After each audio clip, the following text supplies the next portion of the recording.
freshman in for Trevor Lawrence today. We'll see him in moments.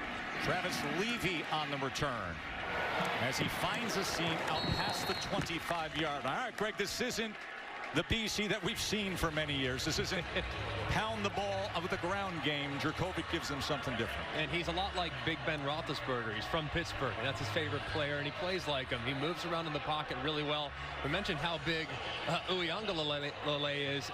Jurkovec's no slouch. He's 6'5", 230. So two guys both that are very mobile and physically athletic, and yet big in stature and difficult to bring down.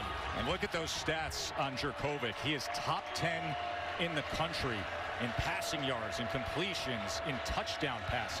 Travis Etienne gets the start at running back, and they will pass right away, and downfield they go to start.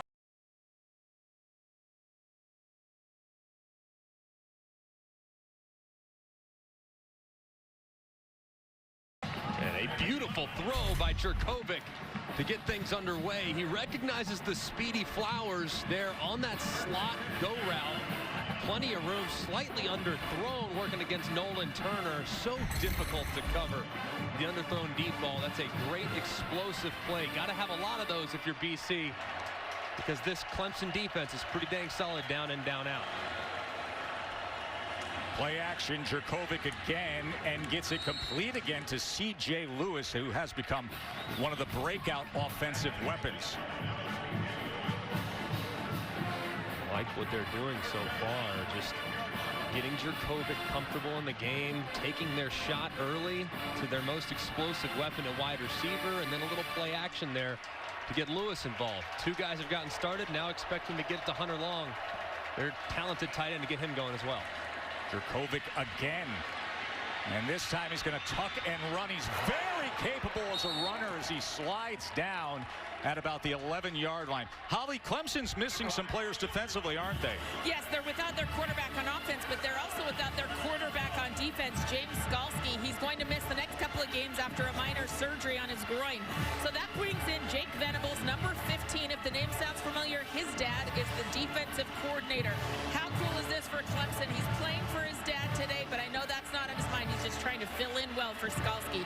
They're also without Tyler Davis on the defensive line and Mike Jones at linebacker.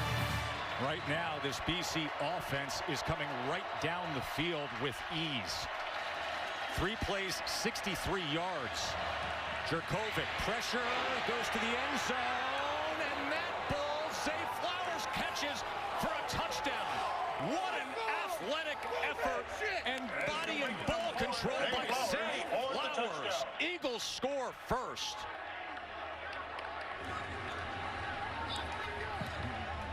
Just an amazing start for Boston College. Working against press coverage, Kendrick, and man-to-man, working to the back left pylon. Ball's thrown, contested catch, and Flowers goes up to reel it in. What a start for the Eagles offense.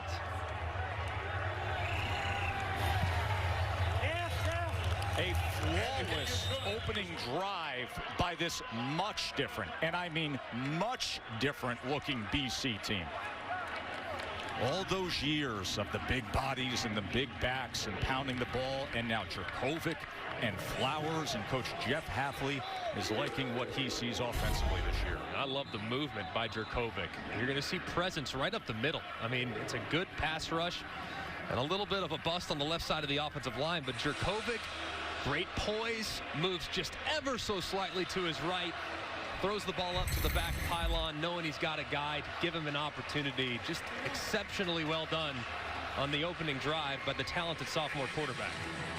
Jurkovec 3 for 3, 59 yards. The touchdown also had a 15-yard run on that opening drive. Uiagalelei. Clemson, the first time they're trailing all season long, and now the true freshman steps in for Trevor Lawrence as Danny Longman kicks away. And it'll go out of bounds. That'll bring out the flag.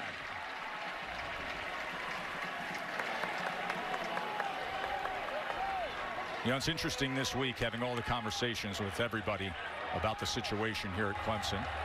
Free kick out of bounds. Kicking team, number 47. The ball be placed at the 35-yard line. First down. And Greg, when it comes to Uiagalelei, and you ask, well, what's he all about? You hear the same quote, whether it was Tony Elliott, the offensive coordinator, or Coach Sweeney. They talk about arm talent, and they say, hey, and you see that quote in the bottom there, there were times during camp when DJ made Trevor look normal. That's saying something.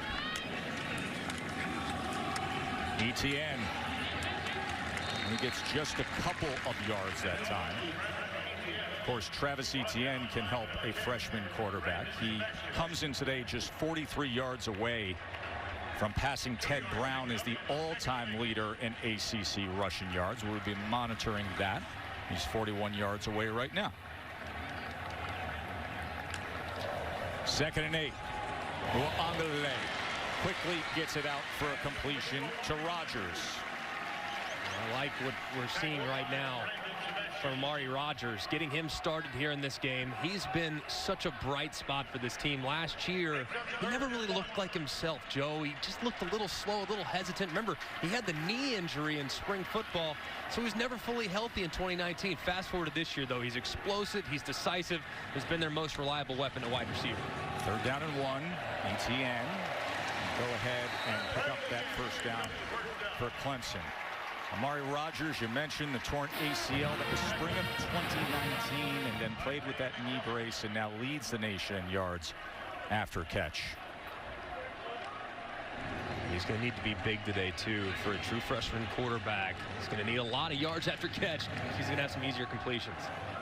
Etienne met and taken down right near midfield. That was Isaiah McDuffie. Isaiah McDuffie, who leads the country in solo tackles, number 3 in the nation in total tackles. It's a guy to keep an eye on. Both him and his partner in crime, number 14, Max Richardson, 2 of the most productive linebackers. Huge task, obviously, with Etienne and all the things Clemson does offensively. Uiagalelei on 2nd and 8. On the run, gets it complete to Powell. And Powell is going to be right at that line to gain. And that is a Clemson 1st down.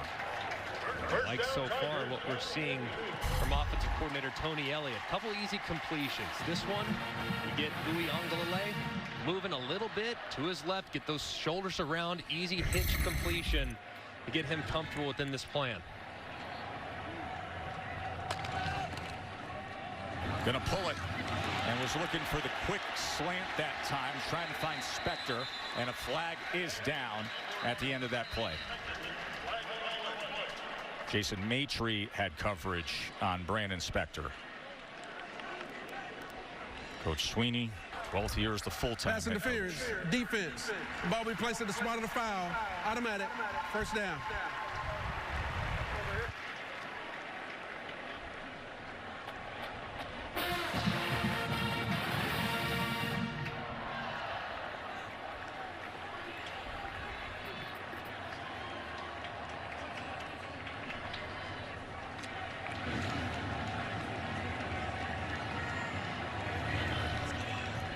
Duffy in the middle of that defense for the Eagles. He's a true freshman quarterback now, sensing pressure off the edge. They come after him, and smartly gets it to Etienne, and off to the end zone goes Travis Etienne.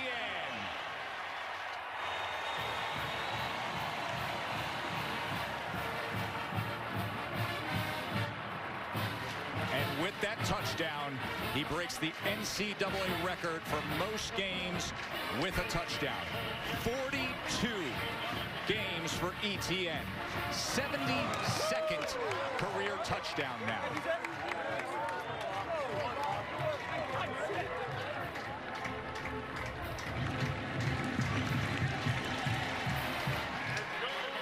Potter puts it through.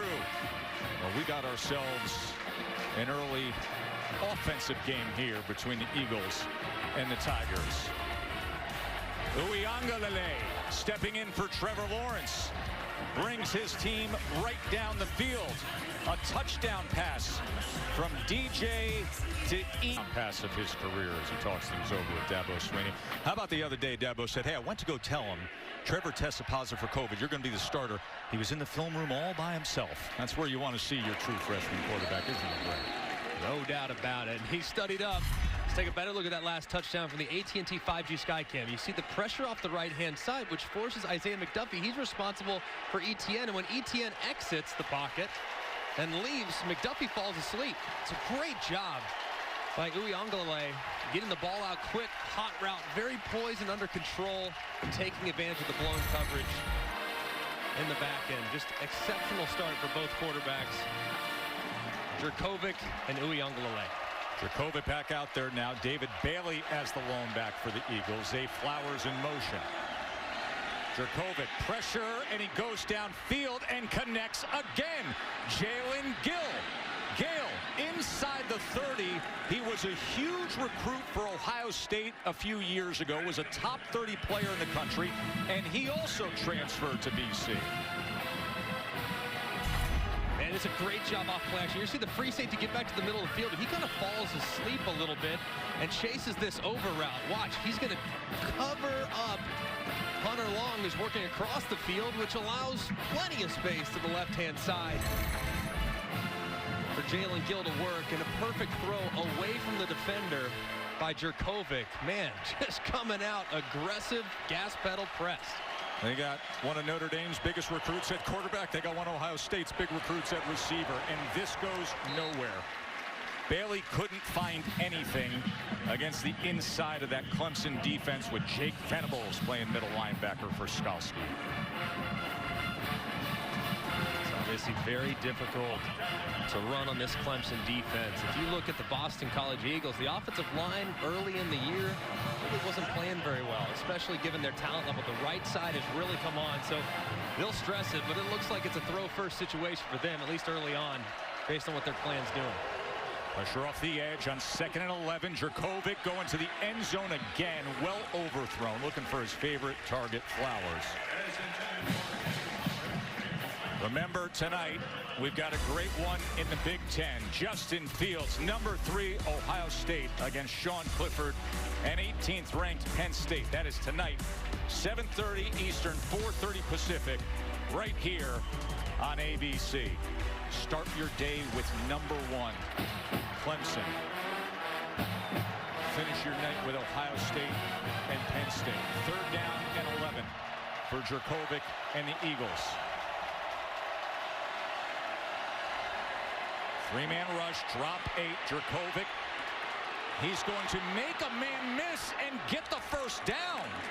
He may be big, but he's a bit elusive as well. Good legs out of Jurkovec. 1st down, Boston College. How about Jurkovec? A little lateral agility. Boom! Press the R1 button on the PlayStation remote right there. Making 2 guys miss, and they actually crash into each other. Just a great run there by the quarterback and converting 3rd and long. It's incredible how much he means to this offense, isn't it? Every which way. Top 10 in so many offensive categories. 1st down, they drop 8 again. Jurkovec extends the play to the end zone. And that is incomplete. Galloway stretched for it, but was out of bounds.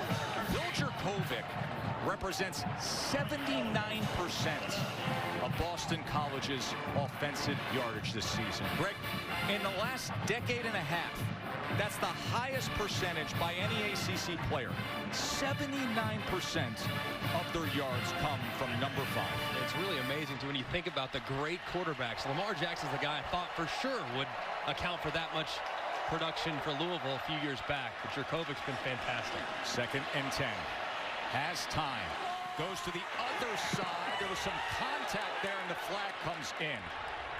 He went to Galloway on the near side, goes to Galloway on the far side. Sheridan Jones had coverage.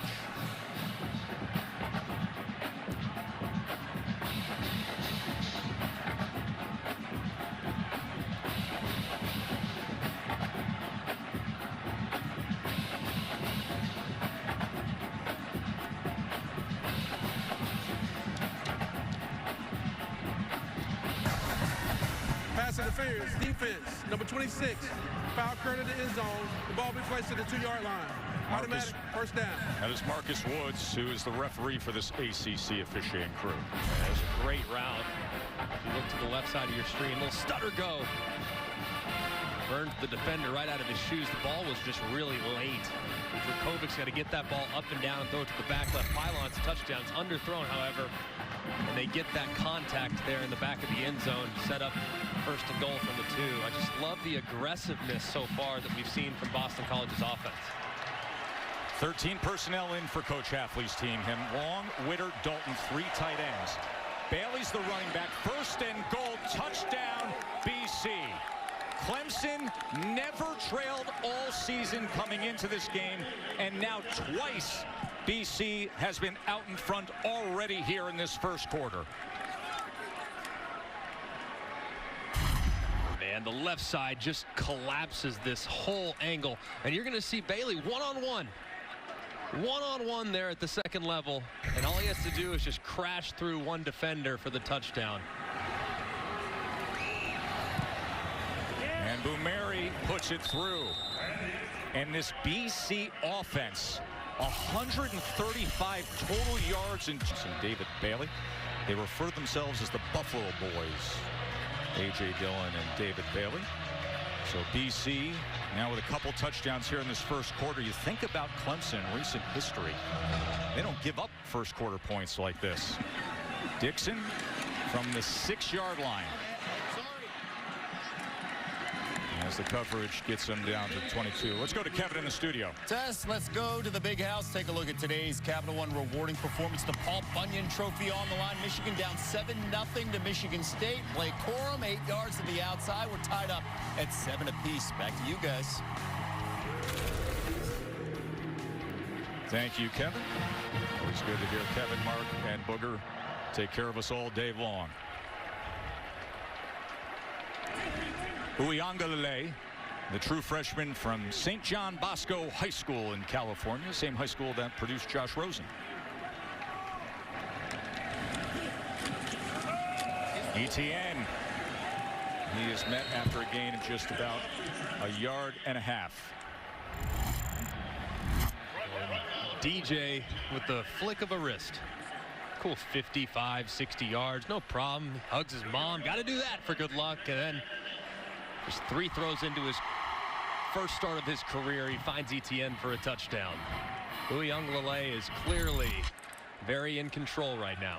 Second down, swings it to Etienne. Look at how dangerous he is when he gets into open space. Holly? Well, guys, Trevor Lawrence is the heart and soul of this team, along with Travis Etienne, and they were without their soul today. So offensive coordinator Tony Elliott challenged Travis Etienne. He said, you have to be the heart. You have to assert yourself in the huddles and be more of a leader. The running backs take pride that they are the heartbeat of this team, and we can see Travis Etienne already stepping up big time today. Absolutely. Over 6,000 all-purpose yards now in his career. They go with the jet motion with Spector. And good pursuit by that defensive front of the Eagles. He only gets a half a yard there. And Etienne, the last time Trevor Lawrence was unavailable was against Syracuse a couple years back. Remember, Trevor Lawrence's first start got knocked out of that game. So you saw exactly what he did. Very productive. But after Trevor went down, he took over the game. Him and Chase Bryce, and obviously ultimately they beat Syracuse that day. But Travis Etienne, I still think, doesn't get the credit he deserves as one of America's best. Uiagalelei on 2nd and 9 gets it to Amari Rogers, and he will have it out at the 39. So it'll be 3rd down from there. Brandon Sebastian there defensively.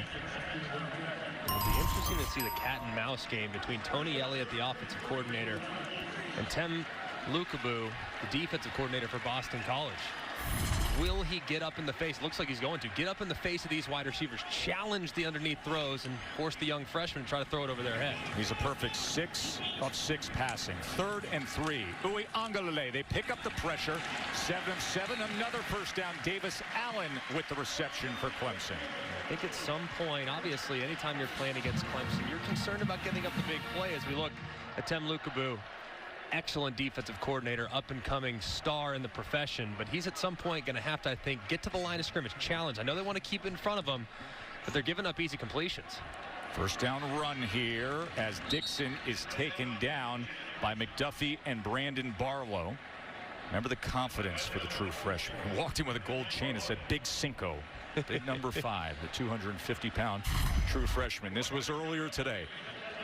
I love that. Big Cinco with the 5 there. That is awesome. Found out Thursday he'd be making the first start of his college career after the news went out that Trevor Lawrence tested positive. 2nd and 9, sprint right, quick arm to the outside, but there defensively was Elijah Jones to be there on top of Cornell Powell. His dad is such a character. DJ's dad, Big Dave, was a former celebrity bodyguard and traveled the world with famous musicians. There's Big Dave looking at his son making his first college start. Yeah, he is enormous.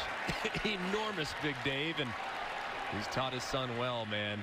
He has been fun to watch here in the first start of his career. Another 3rd down. 8 of 8 passing for DJ. Backtracking and taken down that time. Max Roberts, the grad student, with the sack of Uiagalelei. Tem Lekabut dials it up defensively, and they get the big play. A loss of 13. Yeah, and you're just going to see right here working against Jackson Carman, one of the best left tackles in America, and he just gets pushed right back. Long arm. Great rush there,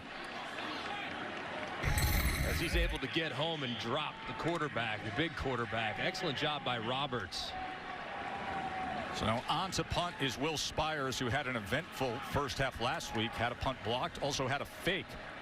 Jalen Gill back deep for Boston College. Gill on the return from the 21, and it's a good return. Jalen Gill out past the 45. Flag is down as Gill is off to the races. We'll check on the flag as Gill housed it. It's all the way back at the 39-yard line.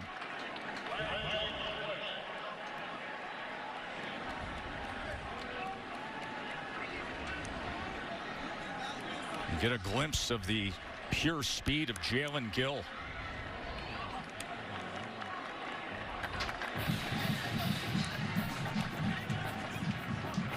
And they're walking this back. There are 2 fouls on the play. Holding. Return team. Number 17. That penalty is declined. Illegal block in the back. Return team. Number 7. That penalty will be enforced. 10 yards. First down. Boston College. Timeout. You'll see right in the middle.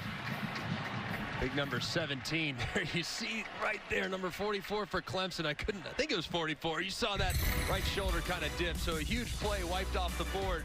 But Boston College cooking with gas on offense as they come back with a 7-point lead. 14 points already given up to BC, the most they've given up in 3 years. They've only given up 7 first-quarter points on the season. Pressure on Jurkovec as he goes down hard. It was Sanders flying in on Big Phil. Was able to get it away to the near side. Landon Sanders on a safety blitz. Obviously, too, pretty fortunate there that Jurkovec didn't have an intentional grounding. I mean, there was no receiver in the area. The ball never got back. The officials are talking about it right now, almost like, do we need to throw a flag here?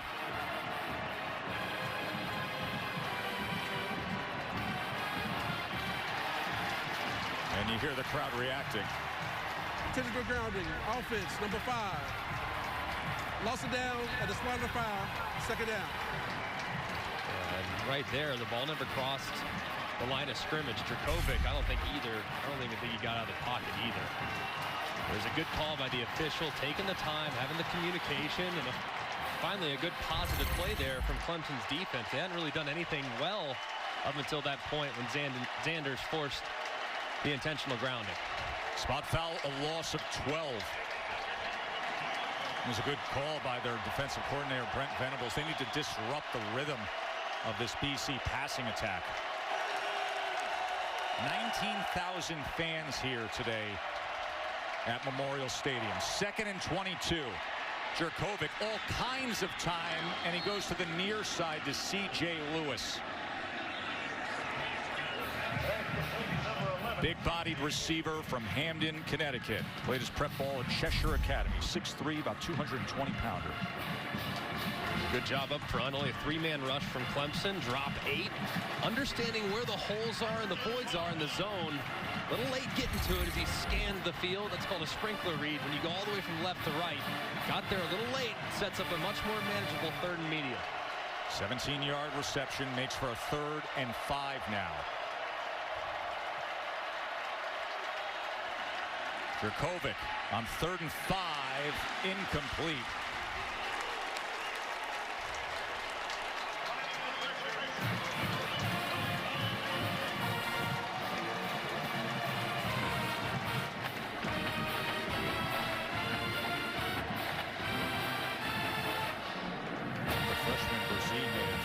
Gotten a piece of that.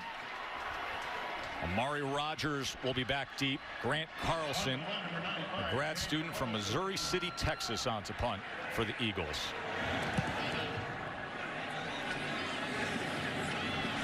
There's Rogers. Rogers trying to get to the outside, but he is ridden down by big Marcus Valdez, who is there on punt coverage. Let's go to the studio and Kevin. Test updating you, SEC to Lexington, number 5. Georgia facing number 10, Florida next weekend. Stetson Bennett, the short run. Dogs on the board first, up 7-0 on the SEC network. Back to you. 14-7 here. Number 1 trailing at home in the first quarter. So far from Clemson offensively, very conservative plan, trying to get DJ Uiagalelei very comfortable, trying to sprinkle in some runs. At some point, they're going to push the ball down the field, though. There's Etienne. Nothing happening there as he is driven back by Max Richardson. Keys to the game brought to you by Jared. And you look at it, for Clemson's offense, just make DJ comfortable. And you got to maximize the yards after catch. Quick, easy throws and get it in those playmakers' hands on the perimeter. And Boston College on defense, play fast, but don't fly around out of control. They're so good after the catch. You don't want to, obviously, give any free yards by missing tackles and try to confuse DJ by mixing your coverages and pre-snap looks. Here is Uiagalelei on 2nd and 8. That is low and to the outside. He's looking for E.J. Williams, true freshman, looking for true freshman. Uiagalelei, who, Dabo says of his personality, it's just got a sweet spirit about him, very eager, so coachable. And he gets his chance to step up with Trevor Lawrence out after the COVID positive test. Trevor is watching from his off-campus housing. He was able to talk to his teammates last night and encourage them. 3rd down and 8. DJ, as he looks to the top of the screen to Powell, and with that catch, a Clemson 1st down.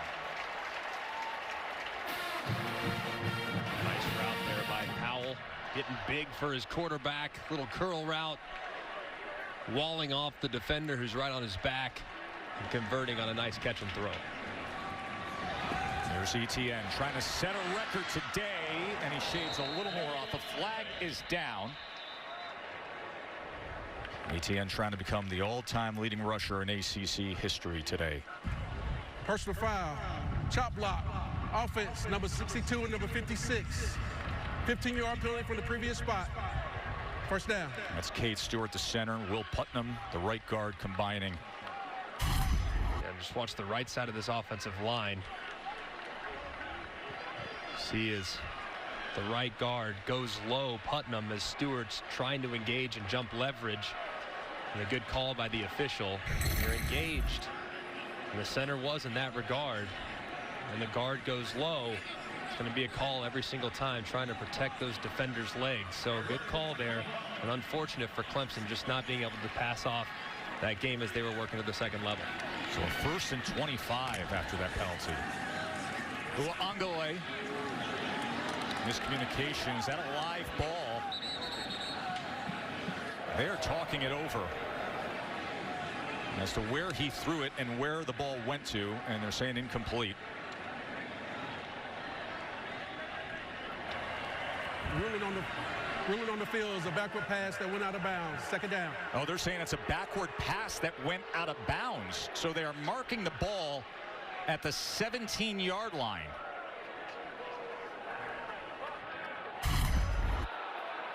You're going to see, I don't agree with this call at all.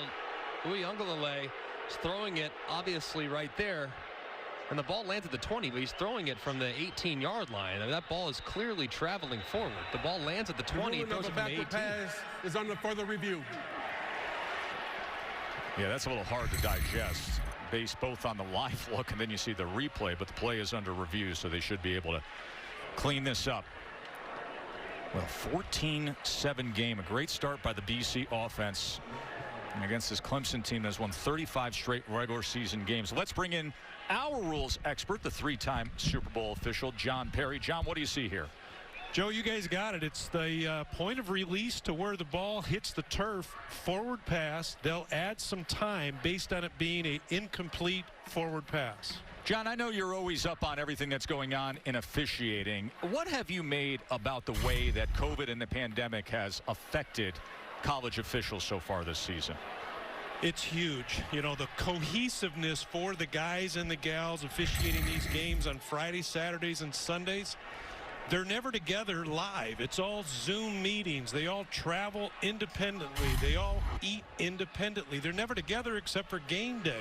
So the third team on the field, it's a problem. They're getting through it. I commend the NCAA and the NFL as far as their testing. Very few positives and a few false positives. Good to have John Perry with us, our rules expert. Well, like anything, I mean, all the officials that we see every Saturday, they're getting work in the spring too. They missed spring practice also. Right. I mean, they didn't have spring games. They didn't have all the time that we spend in the summer to really work together and go to conferences and all that stuff. So it's been a challenge, and obviously there have been a lot of mistakes made that have changed outcomes of the games, really scattered throughout the country. After further review, the ruling on the field is an incomplete forward pass, second down at the 26-yard line. Now they got that correct, as they'll put the ball at the 26-yard line with the incomplete pass. Glad you're with us here. The Dr. Pepper Championship Drive Game of the Week, part of college football on ESPN, presented by PlayStation 5. Joe Tessitore up in the booth with Greg McElroy. The great Holly Rowe down on the sideline here at Death Valley, where BC has a touchdown lead over the #1 team in the country. 2nd and 25.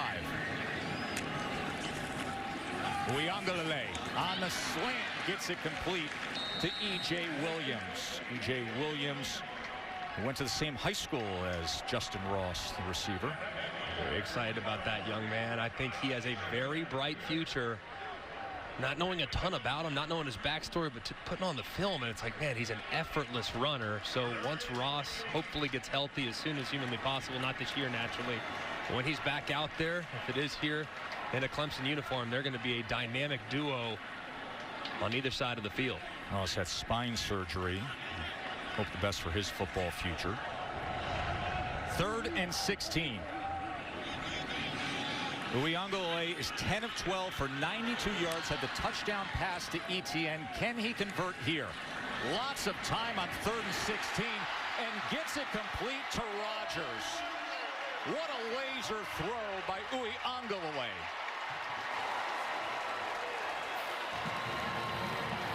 Big Dave loving what he sees. A great throw from his son. And now some tempo. And Etienne pushing that pile to the 40-yard line. That throw on 3rd down was just ridiculous. I mean, we talked about how strong his arm is, working across. I mean, just an absolute seed between two defenders, and an excellent catch by Rogers working across the middle of the field.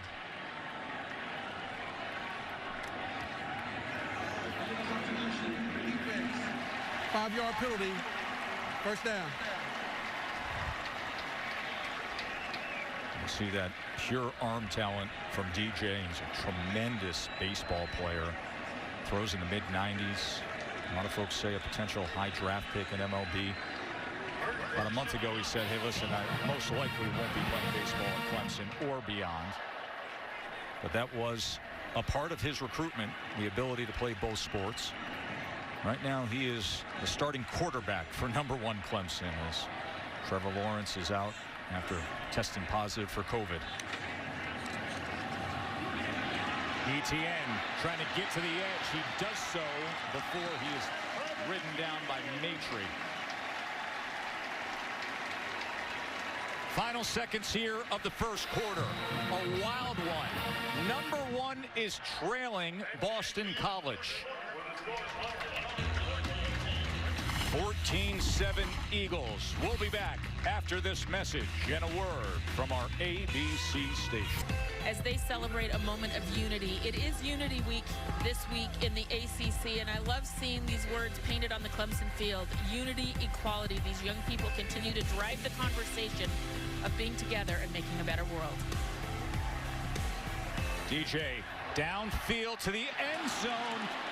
Incomplete, but the flag does come in. You know, it's unfortunate that Trevor Lawrence isn't here to be a part of Unity League because he was such a leader during such crucial times. Down. They're going to tag Brandon Sebastian with that penalty, as Powell was the intended receiver. Yeah, almost made the play, but a good call there as Sebastian clearly didn't turn around, try to make a play on the football, just played the receiver and had some contact. Good call by the official. Uiagalelei in the shotgun as he will give it to Etienne, and Etienne able to find just a little bit inside the 11-yard line. So here we are starting a second quarter, and the number 1 team in the country trails by 7. Dabo Swinney not used to seeing that. First 6 games, first quarter points allowed, 1 touchdown. Eagles put up 14. Jeff Hafley's team. Yeah, they came out very aggressive. The first 2 drives, just like clockwork, right down the field. Clemson defense settled in, though, as the quarter went along, so we'll see what we get from them moving forward. Allen goes to the top of the formation, gets it to Etienne inside the 10. And he took a big hit. Both men giving a bit there as Deion Jones, the safety for the Eagles, came up to play Etienne. How about this hit? I mean, wow. Etienne is so explosive. I mean, that's one you're going to feel tomorrow. Ain't no doubt about that. I'm not sure who won that one either, Tess. Couple big collisions in this game so far. First and goal.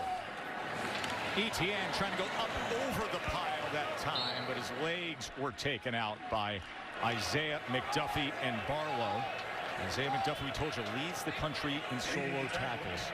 The last BC player to lead the nation in tackles, Luke Kuechly, all the way back in 2011. Went on to do a little something special in the NFL, didn't he? Pretty decent player. Hall of Famer. Yeah, played like 8 years. Hall of Famer. He is one of my favorite players ever to watch, no doubt. Second and goal. Etienne trying to reach for that goal line. He's going to be just short as BC pulls him back. Once again, McDuffie and the rest of that front involved. Third and goal coming. There is Tem Lukabu, defensive coordinator for the Eagles. Surprised you don't see in a situation like this, just knowing how big Uiagalelei is. I mean, this would be a spot. Quarterback power, man, 250. I mean, right downhill or quarterback sneak. I understand that Etienne is a trustworthy option, but man, with a big quarterback, you'd think they'd give it to him in short yardage situations. Couple defensive linemen coming in on offense for Clemson as lead blockers now. Etienne, ball's loose. Ball is loose. BC has it. It's Brandon Sebastian. A 99-yard glory run for Sebastian. Can you believe what's happening here in Death Valley, folks?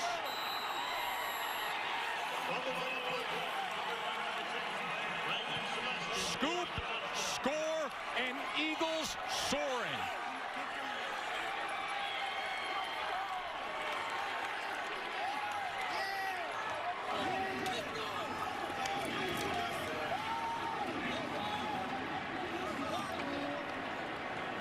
Silence here in Death Valley. It's all about the exchange. If you look at Etienne, he just kind of grabbed the ball. I don't know if he thought he was not getting it or what. He didn't come in with a normal pocket at all. Etienne almost just tried to grab the ball from Uiagalelei. That was really unusual there in the backfield. Costly mistake. Bad sets up play. Brandon Doesn't expect the ball to be handed to him and just tries to grab it out of Uiagalelei's hands, and it just results in a massive swing there in favor of Boston College.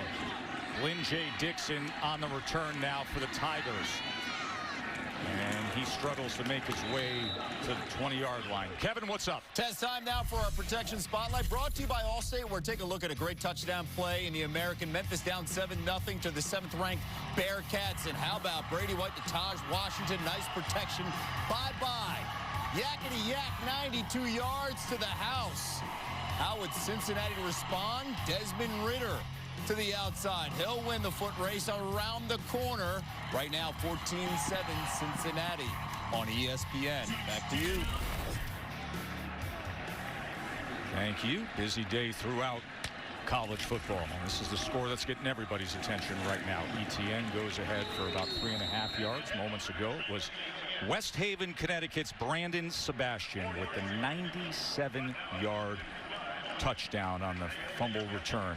We've told a story before of how he honors his late brother Jordan, who was a beloved former player and a young coach, a high school coach back home in Connecticut, who lost a battle with colon cancer. We'll see Brandon constantly tap a bracelet that he wears after every big play. 2nd and 6 to the outside, and Rogers is driven back that time by Josh DeBerry. I'm loving right now what I'm seeing from Boston College as far as tackling is concerned. They haven't been there all the time. As you can see, Clemson in a hole, an unfamiliar hole, frankly. Trailing for the first time by this margin. 6 years. 6 years. Amazing. Since they've been down 14 at this point. 3rd down and 3. Uiagalelei, plenty of time to pick an option. And he goes downfield to Etienne. Dangerous every which way is Travis Etienne. Remember, he had a 35-yard touchdown reception earlier today. This is a matchup that Boston College is going to have to figure out, because Etienne is contributing so well in the passing game already. How about tracking it down? That's an area of his game that has improved by leaps and bounds these last couple of years. Now, it's just as capable as a receiver as he is a runner between the tackles. Uiagalelei. There's that quick strike, big arm as always as he finds Powell. Boy, he guns it in there, doesn't he? Yeah, he can sling it. That ball. Some guys just looks different coming out of their hands. You know, people have asked me, who does he remind you of? I'll tell you who he reminds me of is Jamarcus Russell throwing the ball. And people say, well, you can't. Jamarcus Russell. But no, Jamarcus Russell is the most naturally gifted thrower I've ever seen with my own 2 eyes. The guy was ridiculous throwing the football. It didn't work out in the league, but man, as a thrower, unbelievable. And Uiagalelei has some of that. Dixon can't make it back to the line of scrimmage. Good fill that time by everybody up front, including Max Richardson, who's number 4 in the country in total tackles. Holly. Well, Travis Etienne's been the best wide receiver on the field so far today. It wasn't always that way. His freshman year, he came in and had just 5 receptions. People were teasing him. His coaches would give him grief and tell him he had stone hands, and he really took that personal. He would work after practice, take extra time, and he told me, I'm going to become a good pass catcher out of the backfield. He went from 5 to 17 his next year to 37 last year. Now look at this. This has been a work in progress. Good for him. No doubt, Holly. He is the total package. Stone hands. I just can't get over that. 2nd and 10. TJ's well off the mark that time. It would be 3rd down. He was looking for E.J. Williams. I might be laughing about stone hands for about 3 or 4 more plays. It's just so funny. It's such a good thought too, Holly, like you referenced. I mean, he's really worked at and has grown into such a just a beautifully well-rounded player as Travis Etienne. So happy for him and his progression. 3rd down and 10 now. Uiagalelei, 15 of 18, 173 yards. Can he get a 1st down here? Thought about running, now being tracked down as he gets rid of it to the near side to Powell, and he'll be about 3 yards away from that line to gain. It was very dangerous there by Uiagalelei. Right on the cusp of field goal range. Holding it, nothing there. He escapes, barely escapes, making a field goal a little bit more manageable, but you got to be really mindful in that scenario, the young quarterback, of not taking a sack. So I would imagine that'll be the topic. Hey, ball's got to come out quickly. when you're in fringe field goal range. So it'll be B.T. Potter with the 33-yard attempt. It's 8 of 12 on the year. He cuts into this Boston College lead. #1 Memorial Stadium, Death Valley. As #1 is trailing by 11 at home.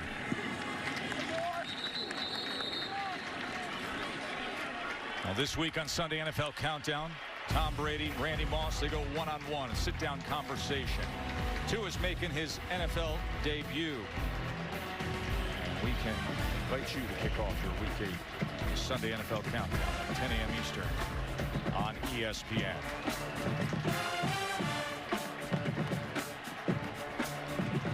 "35 straight regular season wins for Clemson. Last loss was October 2017.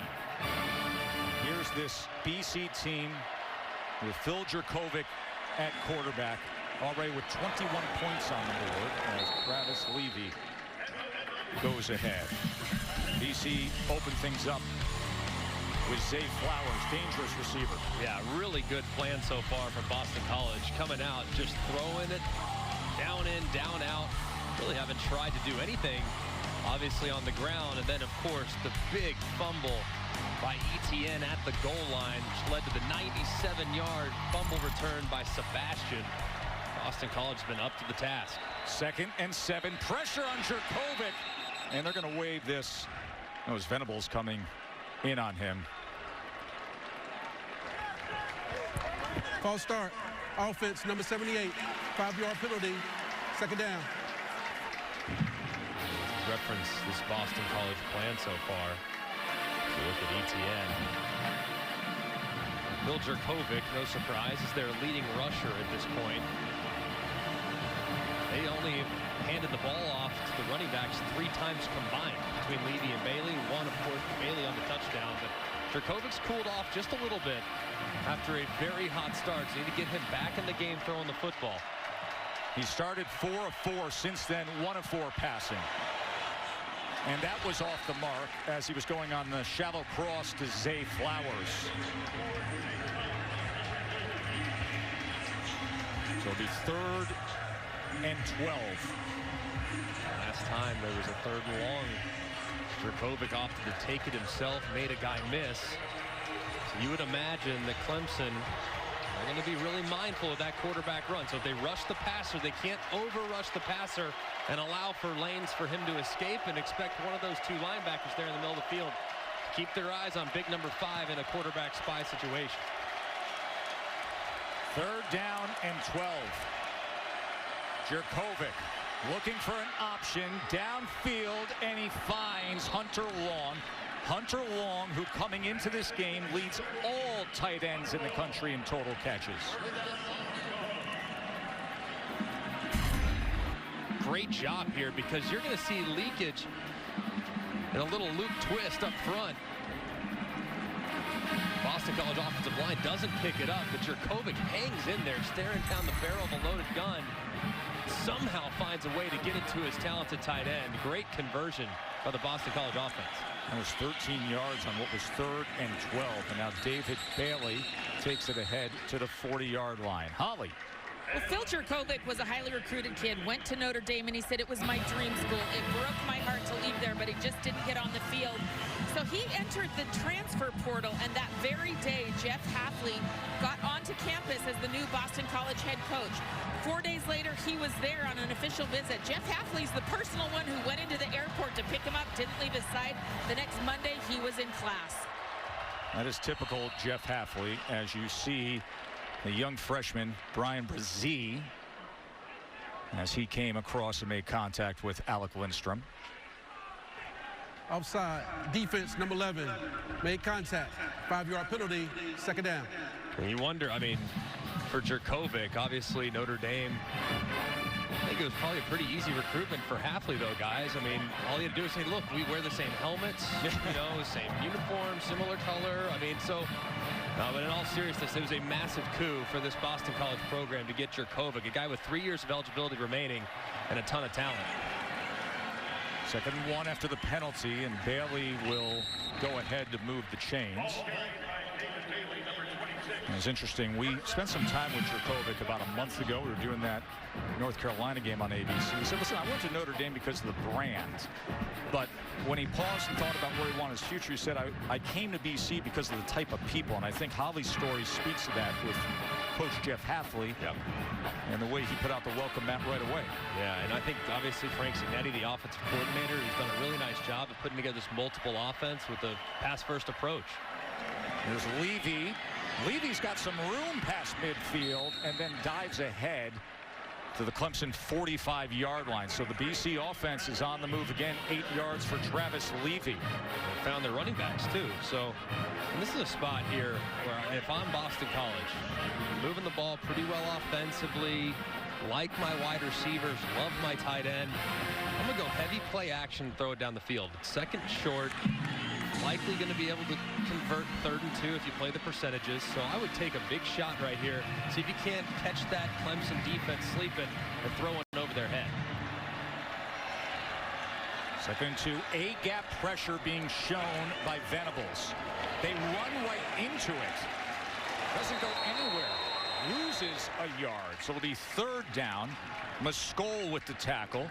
College football rankings are brought to you by PlayStation. Here we are with the #1 team in the country, trailing by 11. You get to see Alabama tonight on ESPN. What a game we've got for you right here on ABC tonight with Ohio State at Penn State. Yeah, Penn State, of course, took the L last week. They outgained Indiana 2-1. I mean, listen, we talked about that game. I think Penn State, Indiana needed about 10 miracles to happen at the end there. That's a good Penn State team. Don't be fooled by an upset. Could be interesting against the Buckeyes tonight.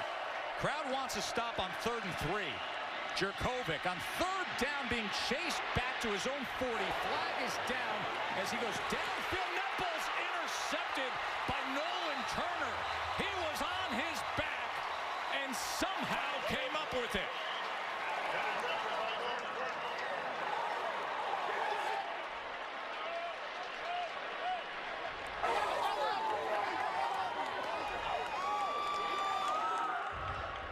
There are fouls by both teams on the play.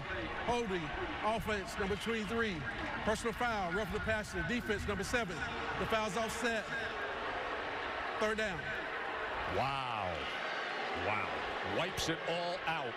The roughing the passer. Looked like it was Muscole who was coming in on Jurkovec. Watch the end of this play. man, it's so bang, bang. I know we're trying to protect quarterbacks. That's a big point of emphasis. But, man, it didn't look like it was too late, as Muscole was almost there by the time Jurkovec released it. So a second chance for the Eagles on 3rd and 3. This time they're going to run it, and they're going to get it with Travis Levy. So what a huge swing.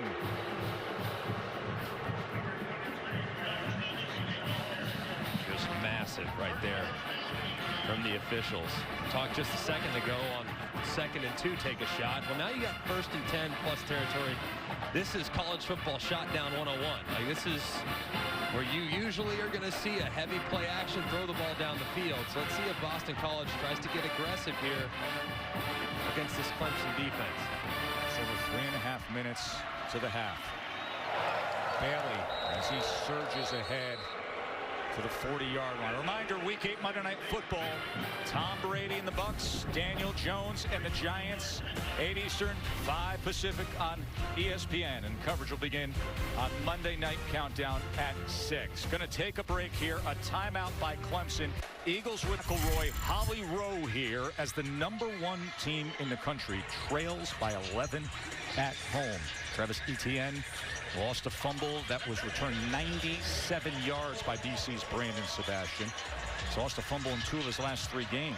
He had 0 lost fumbles in 14 games prior to that. And now it's BC driving again. 2nd and 7 with 3:29 to play before we get to Kevin, Mark, and Booger in the studio. Jurkovec Off the play action, extends the play, gets it complete to C.J. Lewis, and the big-bodied C.J. Lewis fighting for extra yardage before the defensive tackle Brzee cleaned things up. We got to think 2 downs to get it here. 3rd and short, plus territory. Got to assume they're going to hand it to their big back. It doesn't appear as though David Bailey's in the game. Looks like it's going to be Levy. You got to think they're going to have 2 chances, though, and of course, always be mindful of the quarterback sneak of how big Jurkovec is. He's been very successful on quarterback keepers this year. 3rd down and 1. And that's exactly what he does, and he easily has the 1st down. He is a big, strong quarterback who time and again has been able to push the pile. Yeah, he's really good at that. Like clockwork, that interior part of the offensive line surges as we see Brent Venables, the defensive coordinator for Clemson. Jeff Hafley's got to be thrilled with how his offense has played throughout the course of this first 28 minutes of this game. They're starting to get the run game going a little bit, which will be huge, playing potentially with the lead in the second half. The big back Bailey is now in, and he will get some work here, but he was met right away by Spector. And then Bailey trying to push ahead for extra yardage.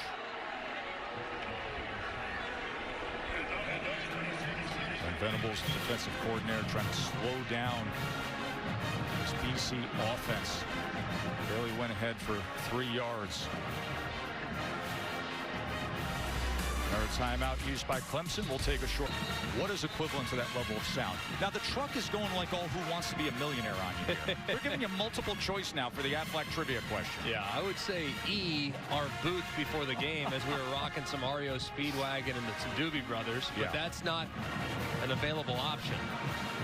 I got used in school so many times when I have absolutely no idea. I just guess C. When in doubt, go C, right? So that's what I'm going to go with, and that's what I'm going to stick with. Why not? Here's what BC is going with. The 13th play of the drive against the #1 team in the country, up by 11, 2nd and 7.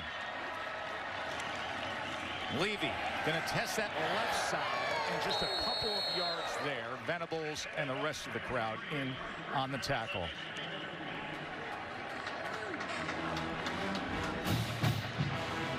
Guys, I tried to answer the Aflac trivia question, but I didn't get to see the multiple choice. But I believe it's a jet engine. I've done a lot of decibel research through the years.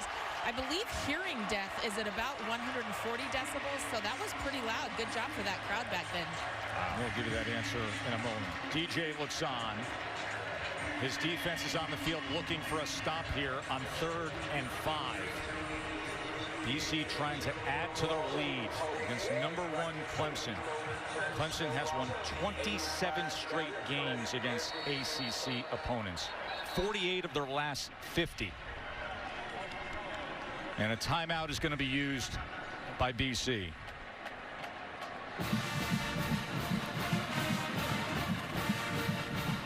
So that Aflac trivia question we told you about, the noise level back in 07 when these two teams played. We said 132.8 decibels. Holly said a jet engine. You said you want to rock some REO Speedwagon. The answer is, of course, very good. Absolutely. Was right? I'm so proud of myself right now. Without even seeing it, Holly, you were right. That's amazing. That's the Aflac trivia question. Yeah, a lot of decibel research over the years for me. And I want to say this crowd's been pretty loud here. About 19,000 fans here in the stands. And I have to say, they've been really loud for Clemson, but they got to get up right now because they need a big stop here. And I don't think the fans are helping them. Let's go. Greg, what are you expecting here on 3rd and 5? You know, if I'm Boston College, I'm already in field goal range. I expect very conservative. Maybe hand it off. Nothing crazy.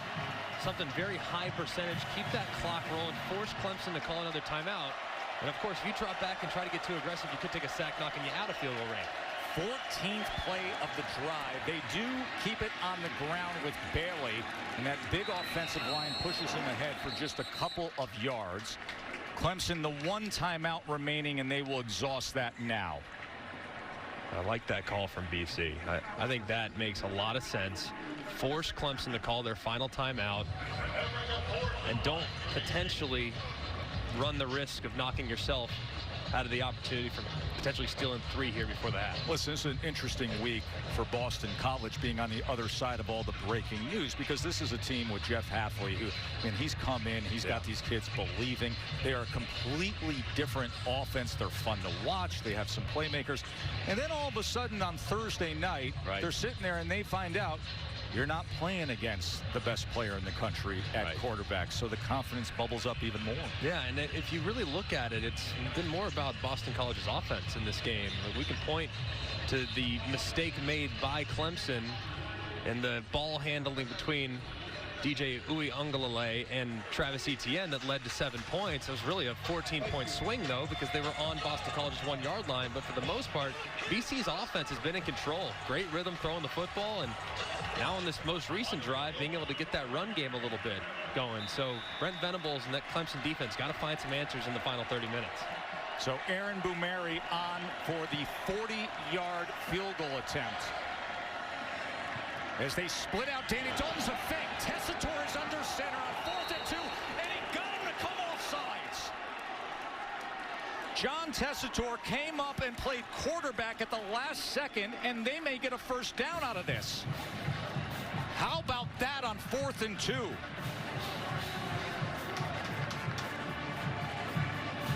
He has played every position growing up, from prep quarterback, receiver. He's pulled off multiple fakes. Defense with contact. 5-yard penalty results in the first down. And he did it here. He split out the tight end, went under center, played quarterback, and drew Clemson offsides. Wow, what a great call by Jeff Hafley. And I know you had to really grind on the week of prep to find out all the detailed history about brother. John Tessitore, your son. I know you're so proud of him, and what a huge play there from BC's field goal unit. So here's BC now after the fake and the conversion, pulling them to the end zone. Whoa!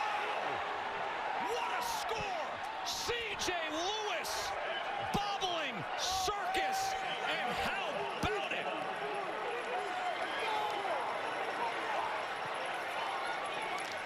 After faking the field goal to a quarterback, drawing him off sides, they do this. What concentration. Oh my goodness. C.J. Lewis, who has been just marvelous in recent weeks as a breakout offensive weapon, pulls that off. And what is happening here in Death Valley? Tessitore draws him off sides. Lewis makes the amazing catch.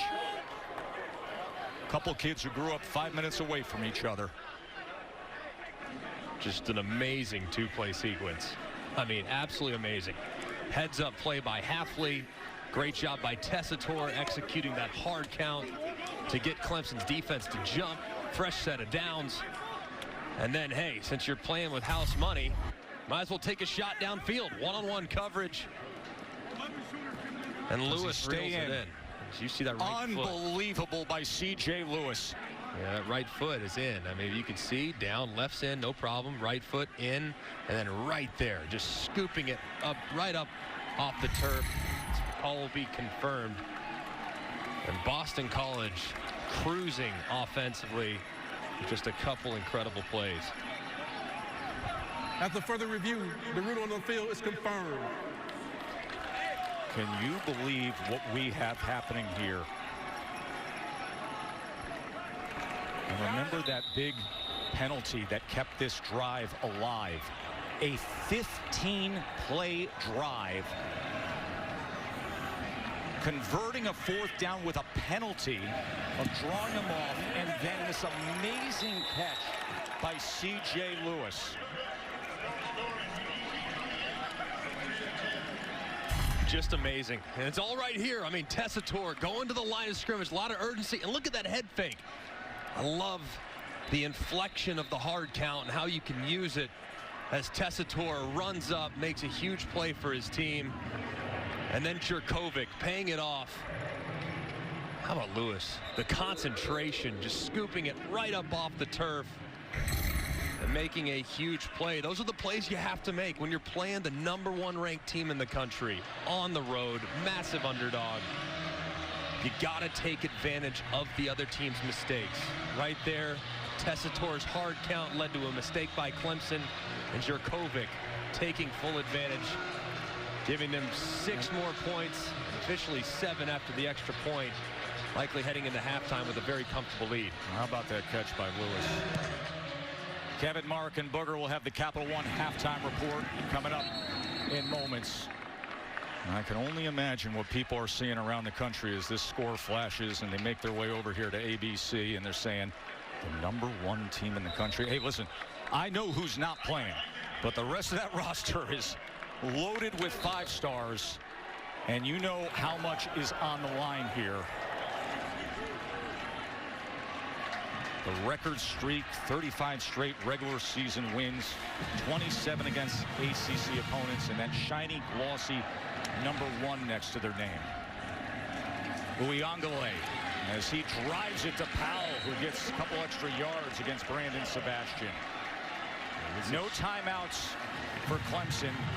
Clock counting down, 52-51. Can they come up with something before halftime? Trailing by 18 at home as he sails it over the head of Williams.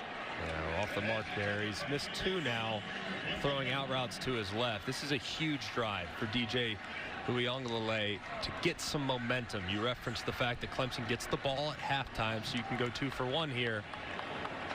So really important for them to put something together. If they don't get points, at least create some rhythm and momentum heading into the next 30 minutes.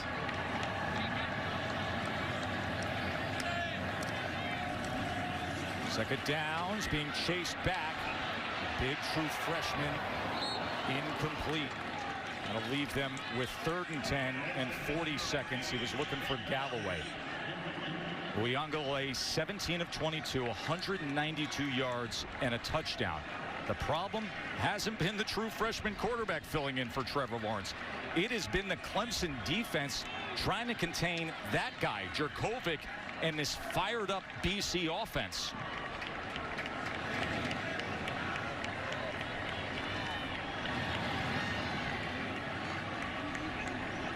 So Travis Etienne, 29 yards rushing as he tries to become a record setter today. 3rd and 10. Pressure. Complete. What an effort by Powell to go against the grain, back to the outside. And let's see what Clemson can do with it here. A 1st down for the Tigers. Clock it. There you go. As he does. Yeah, got to clock it. The time is more important than the down. Would be great for them to grab some momentum here after what just happened to them on that long drive by BC. Uiagalelei has been pretty impressive. Has missed a couple, but that's to be expected. Young kid making his 1st start.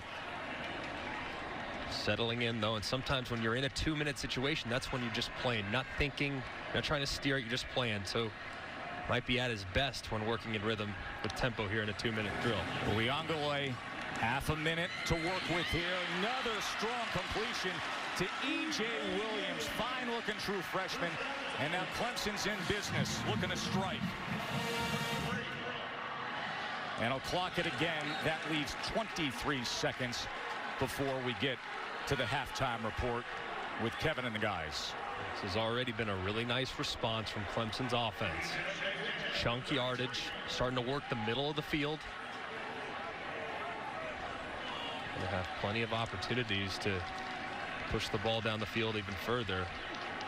Surprised too at just how soft the coverage has been from BC. Now, you don't want to give up a big play, but disrupt the rhythm of the passing game. Remember, no timeouts remaining. A-gap pressure. McDuffie coming after him. Picked up for the moment. Tried to get it out to Etienne, but it goes incomplete. 17 seconds remain in this outrageous 1st half we've been enjoying. Yeah, this is right here where Tony Elliott, the offensive coordinator for Clemson, and Dabo Swinney, they need to remind their young quarterback here. We're right on the fringe of field goal range. You cannot, under any circumstances, take a sack because we can't stop the clock and we can't get knocked out. So the ball's got to come out and come out quickly here, because if you hold it and get sacked, we're in trouble and you take points off the board.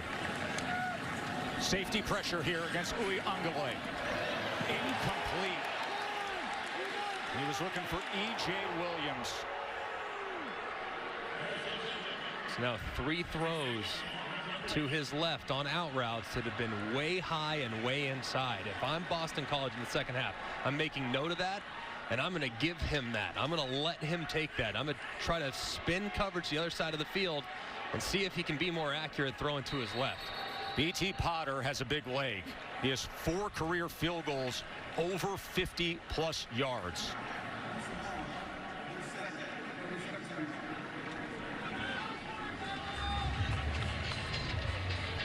Clemson trailing by 18. Ohio State, Penn State coming your way tonight right here on ABC. A 7:30 kick for that. This would be a 50-yard attempt. By the way, Clemson hasn't trailed by 18 or more at the half since 2013. Let's show you how we got this. With BC up 28-10. Yeah, Jurkovec has been fantastic.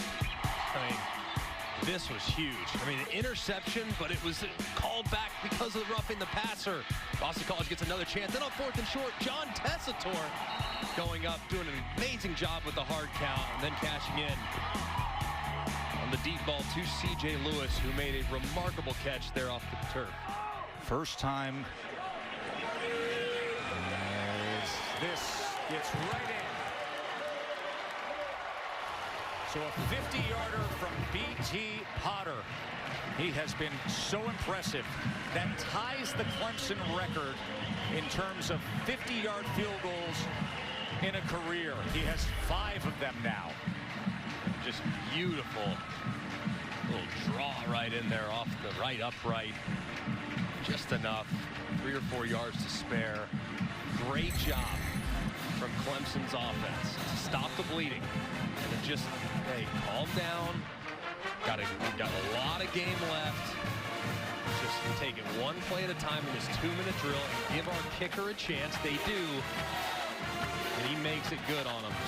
Excellent response so far there from Clemson in the 2-minute drill. Makes it a 15-point game. BC was up 18 moments ago. That was the first time that an unranked team led the #1 team in the country by 18 or more in the second quarter since 2008.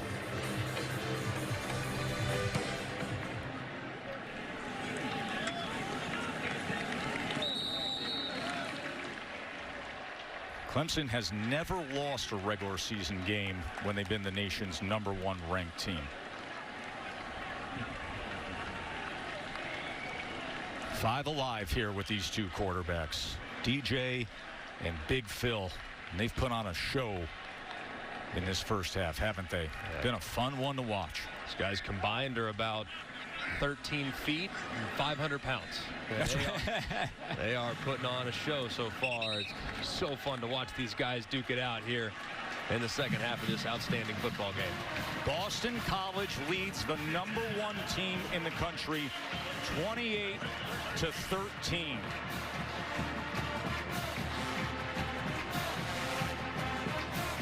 C.J. Lewis had that sensational 18-yard touchdown reception, and then Uiagalelei brought his team down the field and set up the Potter 50-yard field goal.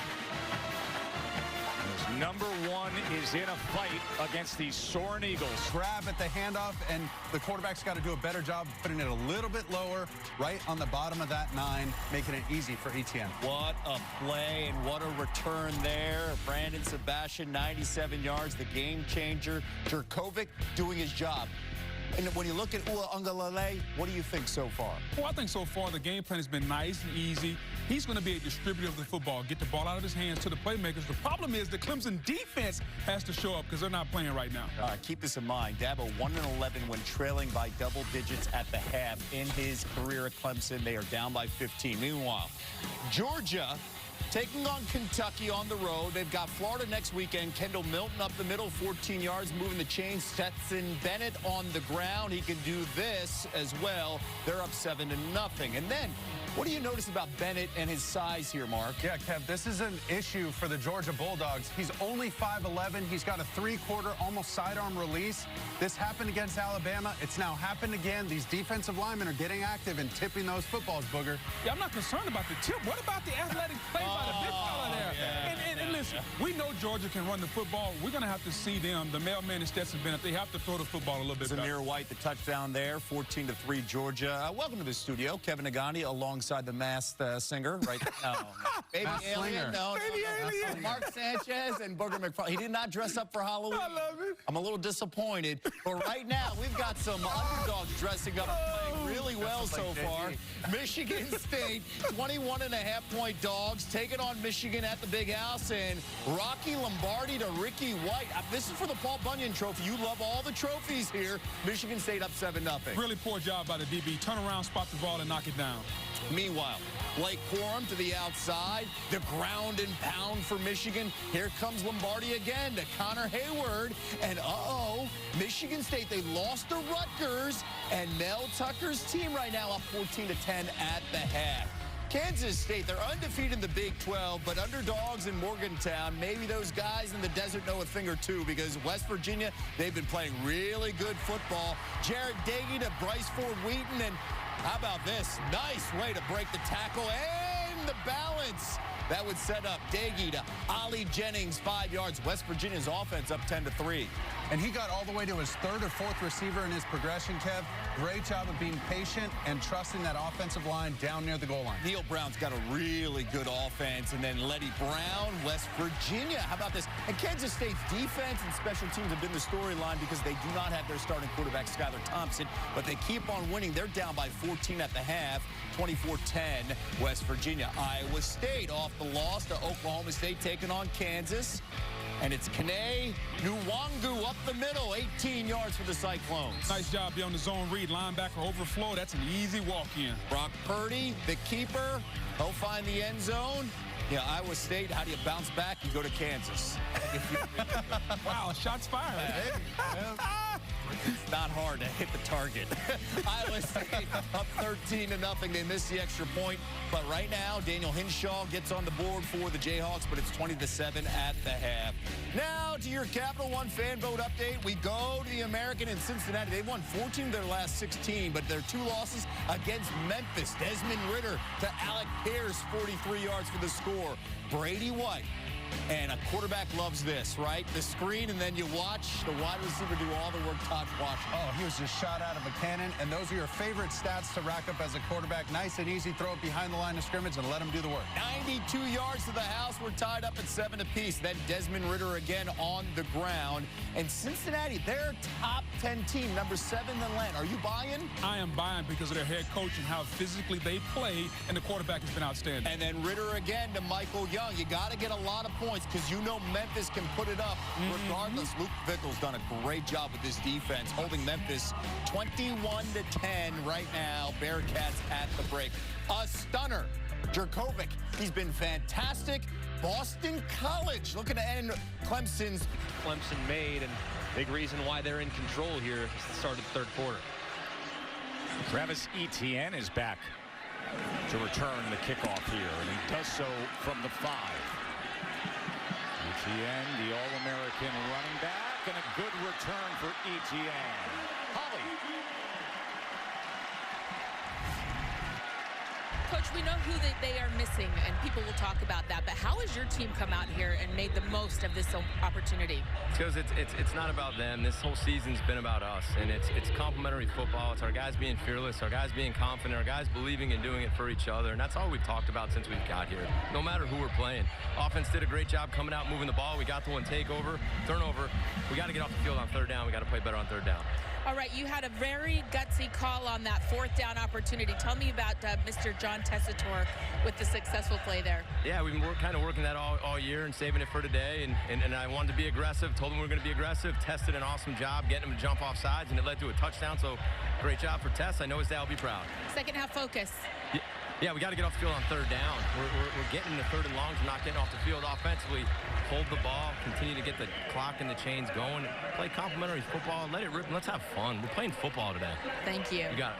Well, let's just say this. For right now, his dad is just a play-by-play broadcaster for the next few hours, calling number 98. And that attitude towards the end is exactly what you're seeing in this upset-minded team. Just have fun. Play ball. Don't make it bigger than what it is, Greg. Yeah, they put their shoes on one at a time, just like you. And they're playing loose. They're playing free. And they've capitalized on every opportunity they've been afforded so far this game. 2nd and 7 now. Uiagalelei. That ball's deflected and goes incomplete. It'll be 3rd and 7 for the true freshman quarterback who gets his first start today after the huge news on Thursday night that Trevor Lawrence had tested positive for COVID. Mild symptoms. I know Trevor is watching at his off-campus housing. We wish him the best. We hope he's feeling much better. He has been the face of the sport and such a leader in so many ways, and we can't wait to see him back. DJ has played well. 222 yards and a touchdown pass. 3rd and 7. They're 6 of 10 on 3rd down. Here is DJ. Quick strike and in stride. Here's Powell. And just like that, Clemson is inside the BC 40-yard line.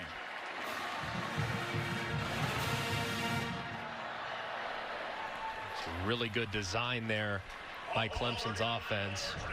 Offensive players would call it a rub. Defensive players would call it a pick. But either way, it's a great completion for another 3rd down conversion for Clemson. And you can see how bright the future is with Uiagalelei. As he comes back to Powell, who splits defenders and dives ahead to the 31-yard line. Good-looking opening drive now for Clemson here is 8 more yards for DJ in this passing attack. It's up to 244 yards passing. And I like that they're going with a little tempo. Hey, let's kickstart the engine a little bit. Obviously, not in 2-minute mode. You're not concerned about the clock at this moment, naturally, even if you're behind considerably. But I like that it's getting a little rhythm in the passing game, picking up where they left off on that 2-minute drive at the end of half. Dixon trying to make something, but it's going to be a tackle for loss by Isaiah McDuffie. Isaiah McDuffie, who's got great speed, great pursuit, overcame an ACL tear back in 2018, and he leads the country in solo tackles. A loss of 2. A big play right there, and you got to wonder here, is it 4-down territory for Clemson? You're right on the fringe of field goal range. There is wind, and we know that Potter's got a big leg, but you might have 2 downs to get it. So I would expect Clemson to hand it off right here and see where you're at. And of course, anytime you hand it off to big number 9, Travis Etienne, that's a good thing for Clemson's offense. He's only 11 yards away from becoming the ACC's all-time leading rusher. 3rd and 3, safety blitz. DJ's going to try to take it himself, and he's tripped up, and they're going to mark him just short of that line to gain. So it will be 4th down at the 30-yard line. Jamin Muse came all the way around to make that tackle. I run a very similar play if I were Clemson right here, except I don't want it to be so slow developing. I want quarterback power. I want to hit it hard and hit it quick with my 250-pound quarterback. So that's a good short yardage option if they decide to go in that direction. Uiagalelei on 4th and 1 with Etienne flanking him. Pulls and has a big chunk play and more. Touchdown, Tigers. What a great read on 4th and 1. And Big Dave is loving it.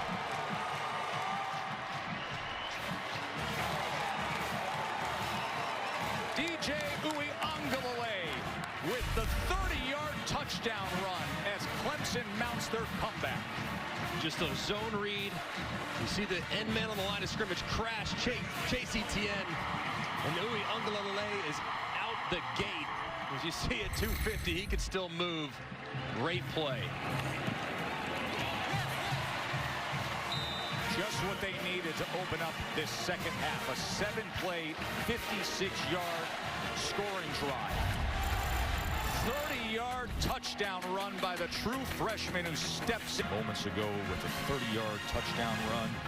Phil Jurkovec awaits his turn. It has been a shootout here between the upset-seeking Eagles and number 1 Clemson. Get to know DJ's name, folks.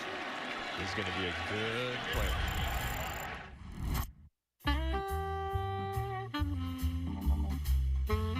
My last name, you can start off by go Uiagalelei.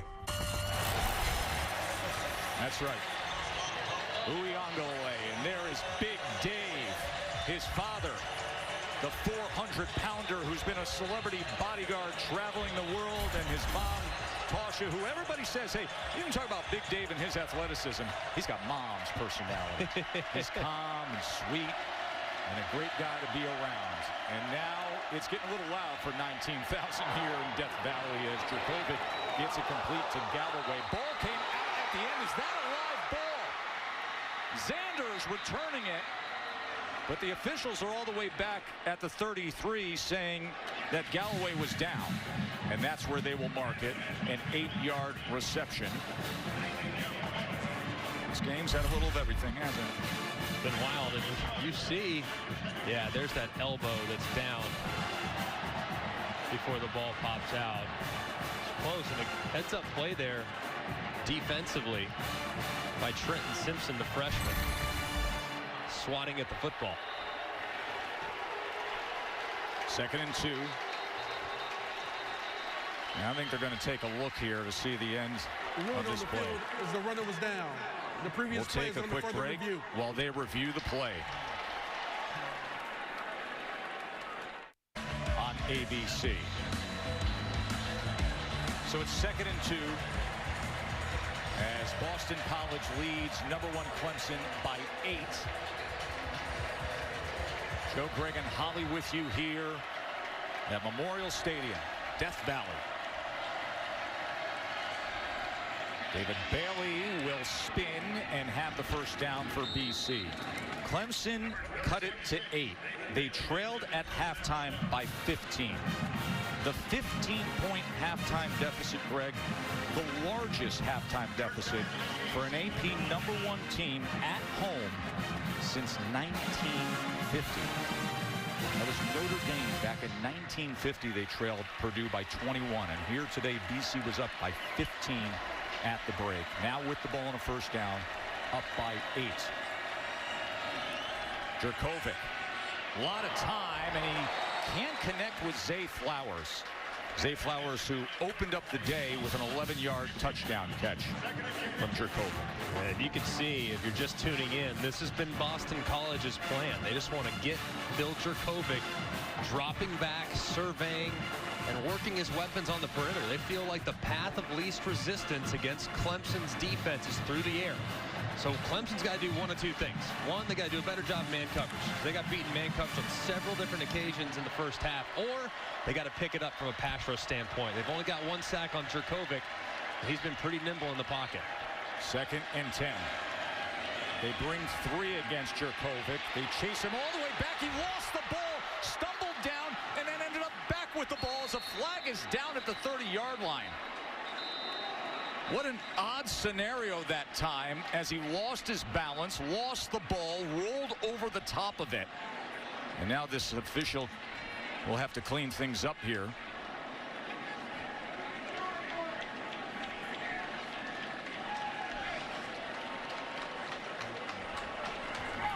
Holding. Offense. Number 23. The penalties decline. 3rd down. Trenton Simpson thought he had a gift. The next thing you know, Phil Jurkovec rolls over and the ball ends up back in his arms.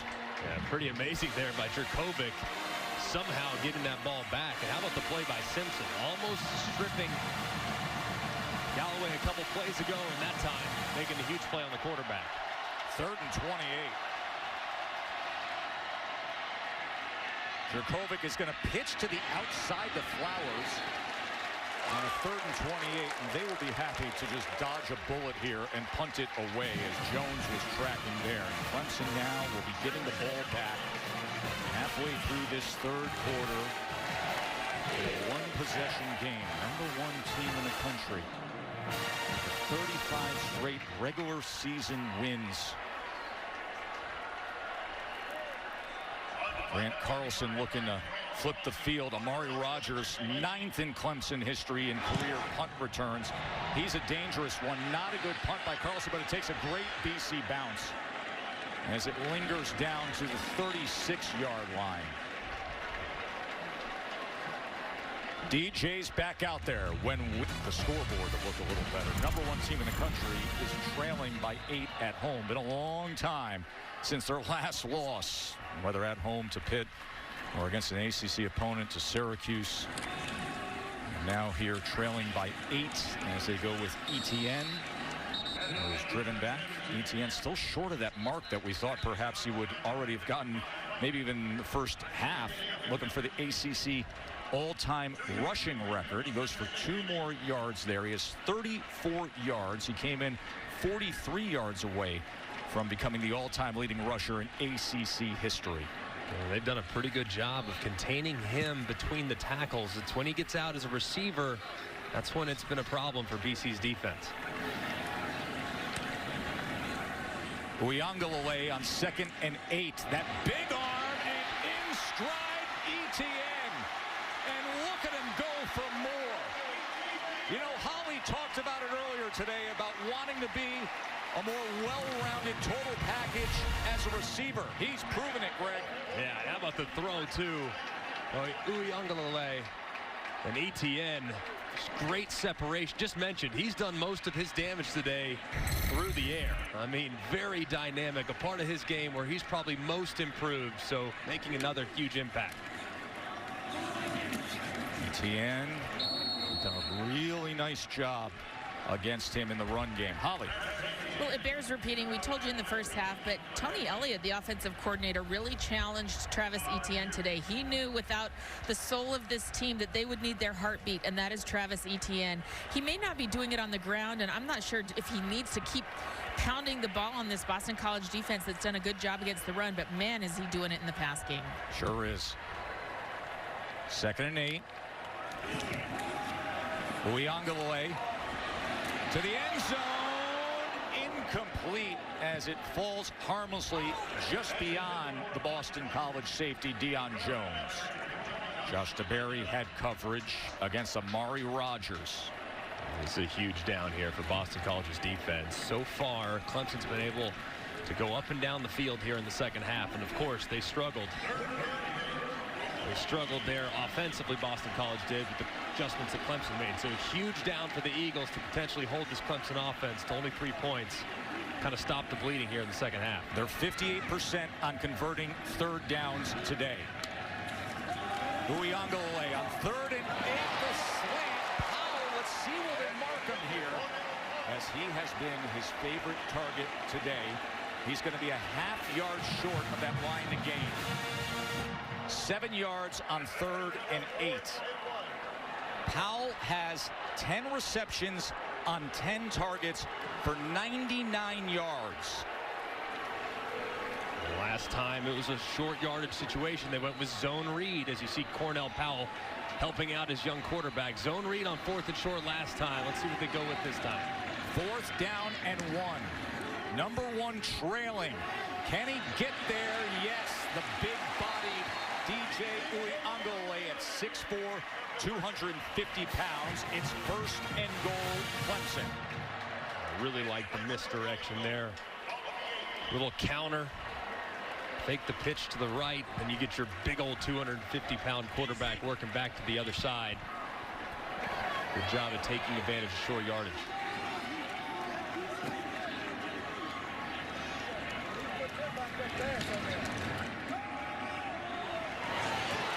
To the end zone, touchdown Clemson, Amari Rogers.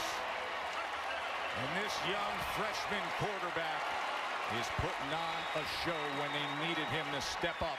He's over 300 yards, 2 touchdown passes, 1 touchdown on the ground. Man, great job on the back shoulder. And you see Amari Rogers, late hands, flipping his hips, and a perfect throw from the freshman quarterback.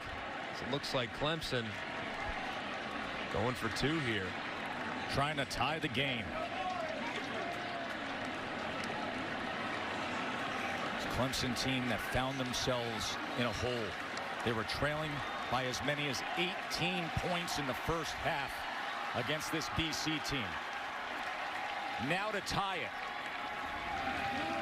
DJ, pressure up the middle to the end zone, incomplete.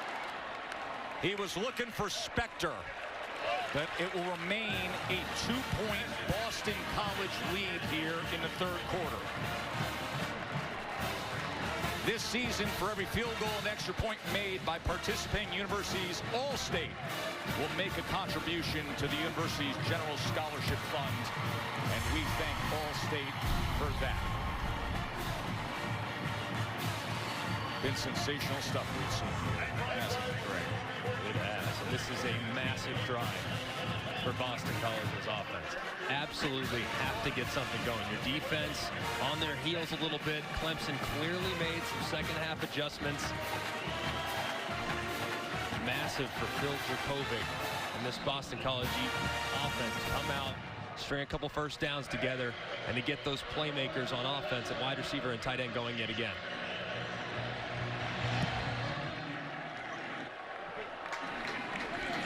Let's check in with Kevin in the studio.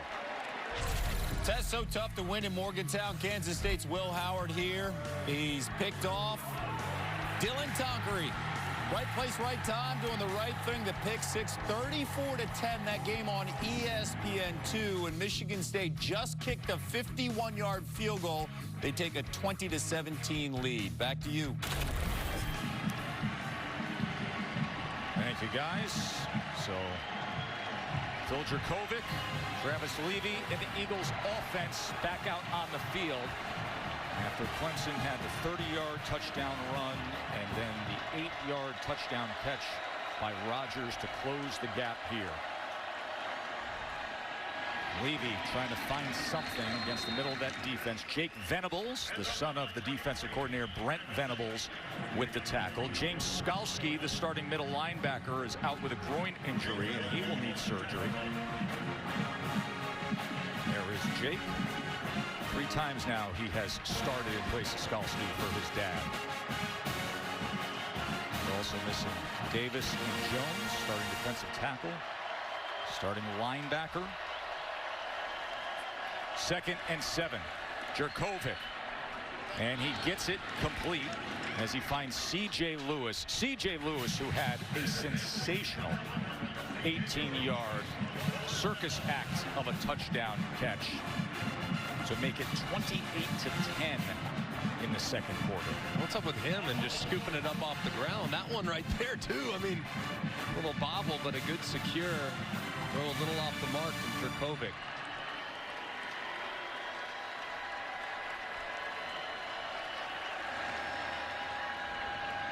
David Bailey is taken down by Spector.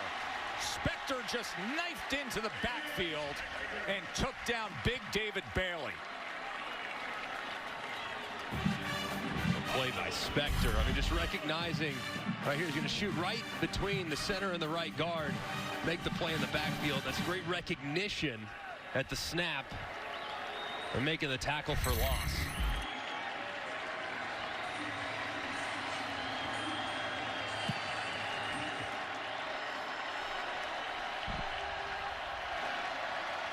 Second and 12. Jurkovec.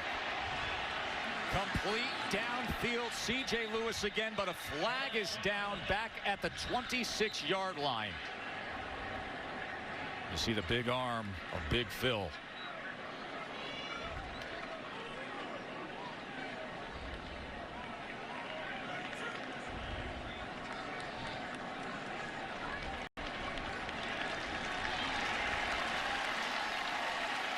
And they are walking this thing back.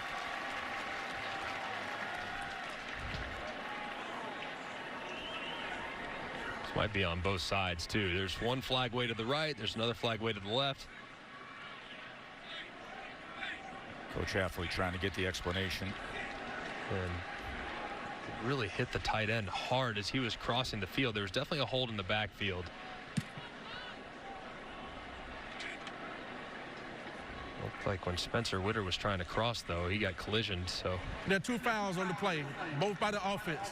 Holding, number 73, that penalty is declined. Pass interference, number 81, 15-yard penalty, 2nd down. It felt like Witter, the tight end, may have been clearing things out a bit. So now a big opportunity for this Clemson defense coming up. Yeah, you'll see the hold right here.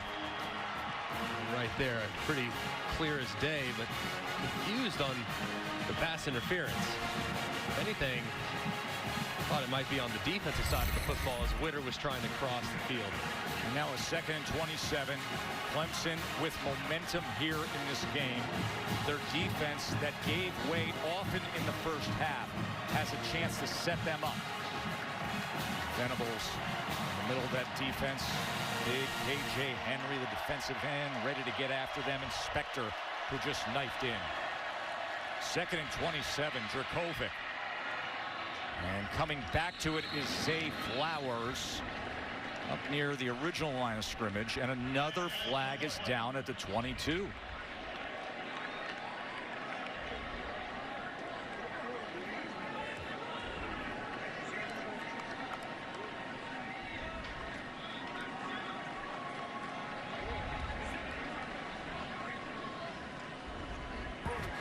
Holding, defense number 5.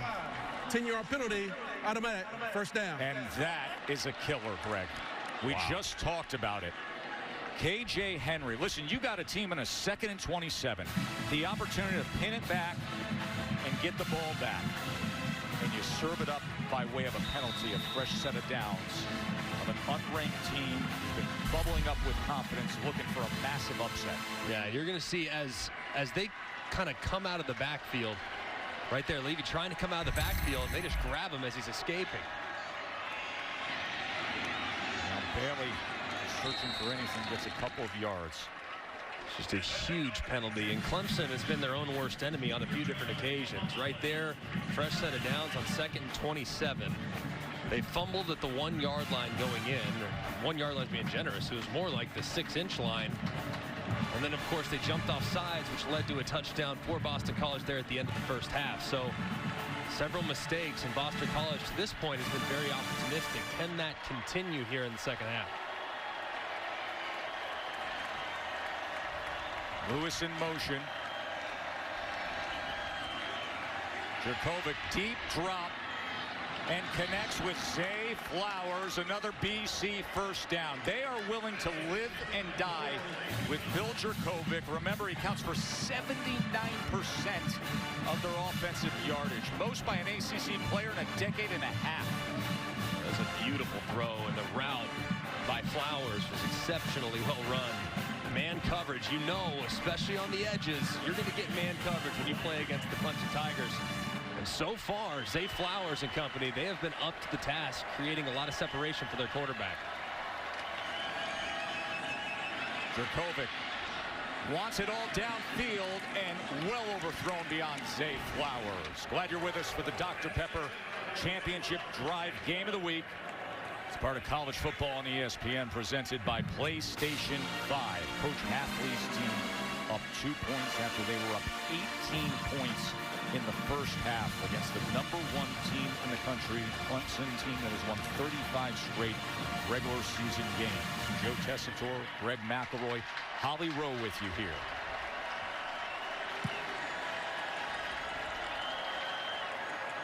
Travis Levy. As Levy keeps grinding away, churning those legs to the 41-yard line. Really nice effort there at the end of that run, and this is a critical down in distance, obviously. 3rd down, but likely 2 downs to get it, Joe. With the way Clemson's offense has been moving the football, you might think about handing it off here or going for it on 4th down in this part of the field. So don't have to necessarily throw it here. You can, of course. If you get the opportunity to work your big tight end one-on-one coverage, that might be the direction I would look if I were Phil Jurkovec, and he's lined up at the top of the screen. Oh, motion on the right side. That was Tyler Vrabel who came out of his stance. Saw the movement there. Offense number 78.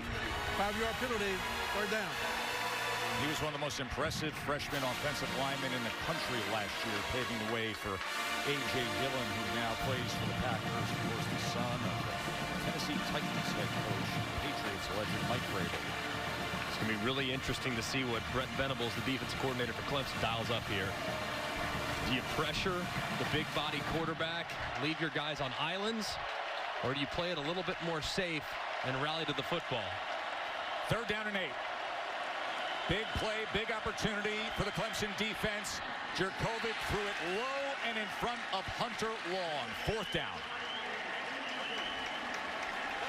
Venables opting for pressure right there, forcing the ball out of Jurkovec's hands a little bit earlier than he was wanting to. Good job by Clemson's defense, stopping what was a somewhat promising drive.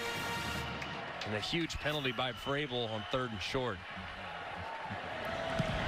Carlson looking to pin Clemson here inside the 10. Takes a bounce. Oh, and they did it. What a special teams play by BC, and Grant Carlson's punt goes to the 1-yard line. Clemson is pinned now.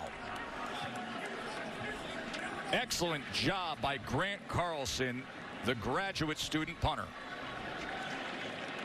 Taco Bell's Nachos Party Pack. Delicious nachos topped with all your favorites. Only at Taco Bell. Flag is down here. Late flag came in. Illegal shift. Kicking team. 5-yard penalty. Replay. 4th down. What a costly penalty for Boston College. Eliminating a perfectly placed and rolled 44-yard punt by Carlson. And this is, they tried to go with a quick snap, and they weren't set up. Their wing, their gunner on the left-hand side wasn't aligned. See him just move out real quick as they snap the football. He doesn't set for a second. And the correct call by the officials. The little things, Greg, the little things. Let's see if Carlson can find himself with an encore performance. And he does! Back-to-back inside the 5 by Carlson. Masterful work. And are you kidding me? Is there another penalty here? Holding. Kicking team. Number 14. 10-yard penalty. Replay. 4th down. That'll drive a coach crazy. Coach Hafley watches his punter pull it off perfectly, only to be walked back again. Looked like they almost, by the way. It was right there. It was right in the middle of the screen. He kind of threw a Clemson player to the ground. Right there. There's the call. Now here's the thing. The shield is waiting on that guy. It's completely unnecessary. So now Carlson's back out there. And now Rodgers may have a chance at a return as Carlson drives it to the 15. And what a difference as a flag comes in at the 20. We've got a lot of laundry all over the place, don't we?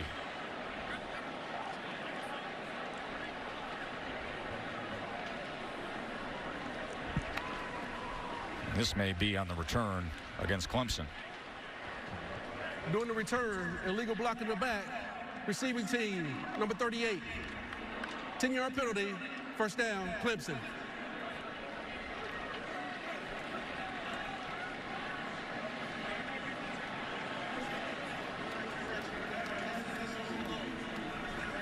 You see right here, pretty clear.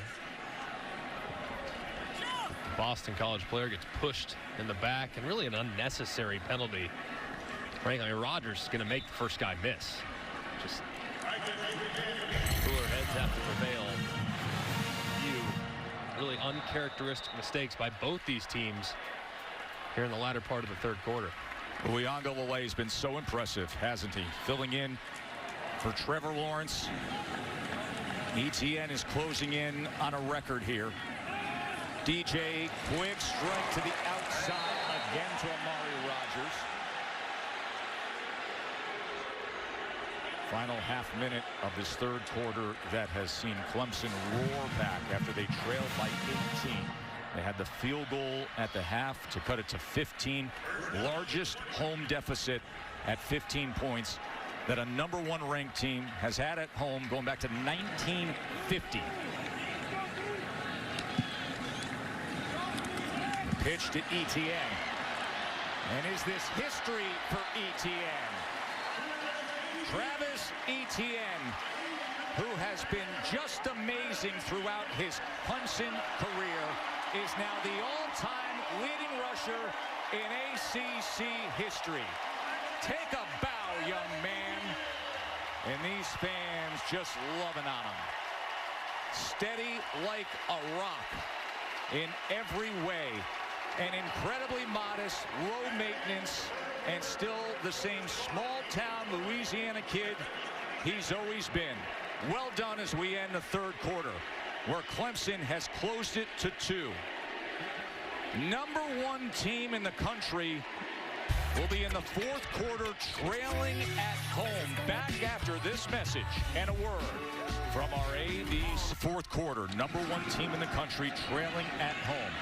Uiagalelei taken down that time was Etienne. Travis Etienne, who moments ago on this run right here became the ACC's all-time leading rusher, passing Ted Brown from NC State back in the 70s. Ball is on the ground and DJ just falls on it. So it'll be a 3rd and 8. You know, you sit there in the same backfield with the great Trevor Lawrence, and maybe you don't get as much attention, but think about what he has now accomplished. And I've not been doing this that long. It's year 6 in the profession. So he is the most underappreciated player, an all-time great, and he's constantly overshadowed. I'm so glad that he's had that moment and will forever be remembered in the hearts of Clemson fans for what he's done for this program. 3rd down and 12 now. And let's see where they mark this completion here to Rogers, as that line to gain may be just about a half a foot short. Look at that spot. Big decision here. They needed 12 yards. They got about 11 3/4. I like going for it, too. Trust your offensive line. You got some veteran guys up there. You got a big 250-pound quarterback. I'm running quarterback power right now. From their own 45.5. 4th and as short as could be. And it's going to be a 1st down for the Tigers, as Etienne will move those chains.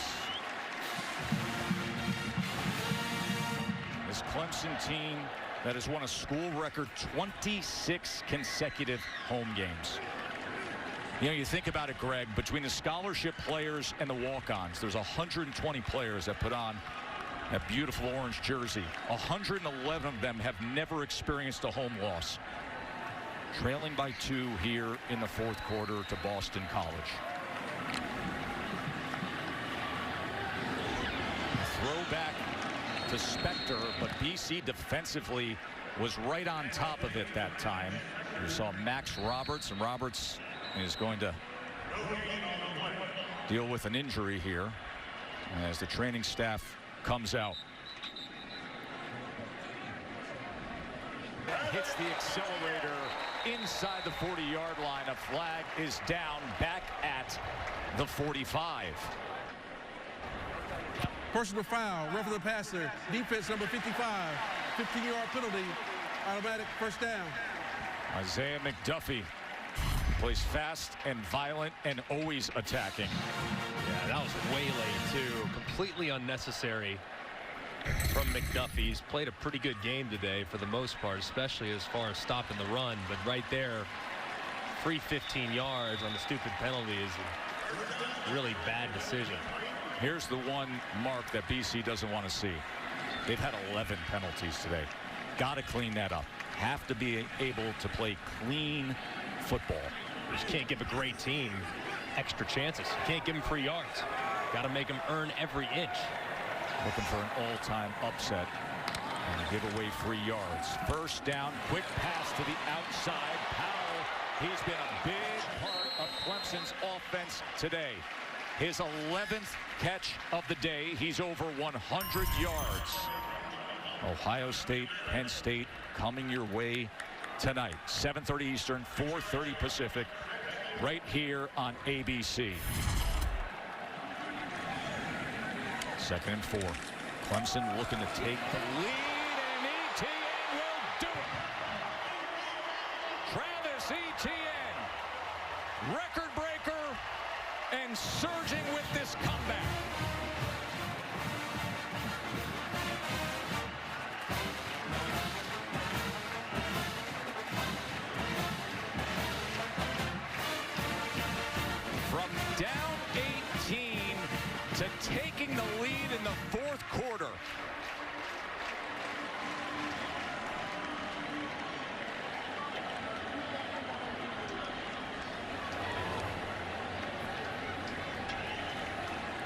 17-yard touchdown run by Etienne.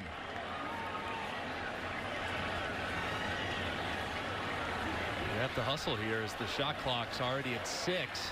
They're not even lined up yet. And they're going to utilize a timeout as they had a bit of a communication issue. Do you want to go for 2, not go for 2? What the situation is. 4-point margin, looking to make it 6. 11.5 minutes to play. Clemson has roared back in this second half. Let's go back and take a look at that touchdown. Just beautiful job. Double teams up front. I mean, just really, really well done. And Etienne just right through it. Offensive line securing those double teams, and boom, and Etienne hits his head on the goalpost. This is the parting of the Red Sea right there, and Etienne showing that top-end speed. Just an amazing answer so far here in the first 19 minutes of the second half. Clemson could look in the mirror at halftime saying we've made so many mistakes. There's so many things wrong in the first half. We got to clean things up. And have they ever here in the first 19 minutes? Great response from their entire team, both offensively and defensively, and especially Travis Etienne, who's been a huge part of their success.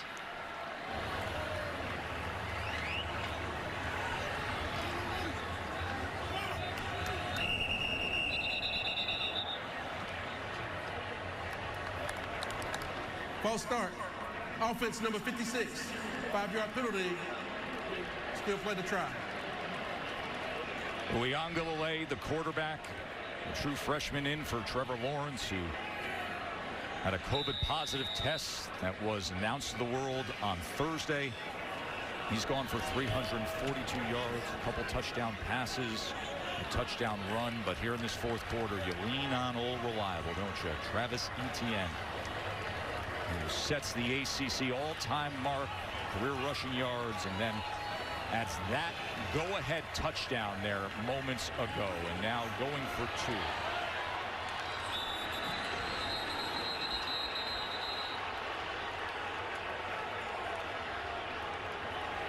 Zero's up on that clock. Clemson, Clemson will use a timeout. 30-second timeout. So they exhaust 2 timeouts in this span. And there's still a lot of ball to play, Greg. I mean, you spend that second time out, and then looks like they're sending their kicker on. So, I mean, if you're going to kick it, just take the 5-yard penalty for delay of game. I'd rather have the timeout in my hip pocket close game. 11.5 minutes left.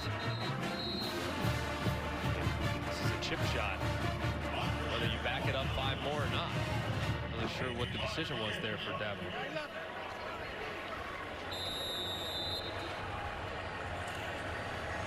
So BT Potter comes on. Remember, Potter had a 50-yard field goal earlier today. And this is off the upright. So it's no good. It stays a 4-point game.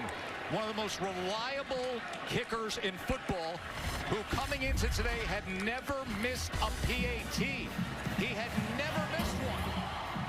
Doink. Etienne, his 6th career game with a rushing and receiving touchdown. And with that 17-yard touchdown run, Clemson takes the lead over Boston College. They trailed, number 1 team in the country, trailed by 18. All right, Greg, let's look at our Pacific Life game summary from this wild one that has seen Clemson now scoring their last 5 possessions in a row. It's been wild. It has had absolutely everything as we look at what DJ Uiagalelei, just 65 yards away, by the way, from passing Trevor Lawrence's career high. And Phil Jurkovec, after an excellent first half of football, has really cooled off as Clemson's pressure and pass rush started to get home with a little more consistency. So BC needs their big quarterback to make some plays here. Their offense hasn't done much in the second half. Jurkovec, deep drop, winds it up, downfield, wide open. Was Zay Flowers just a nudge too much as Flowers had some separation. He can burn it up. Man, what a missed opportunity. opportunity. It was so close. Little out and up. Great route by Flowers, showing his eyes. Tons of room. 4 or 5 yards of separation against Kendrick. And the ball just slightly overthrown. That's one that Jurkovec is going to want to have back. That's the stuff that keeps you up at night. Big missed opportunity for BC's offense.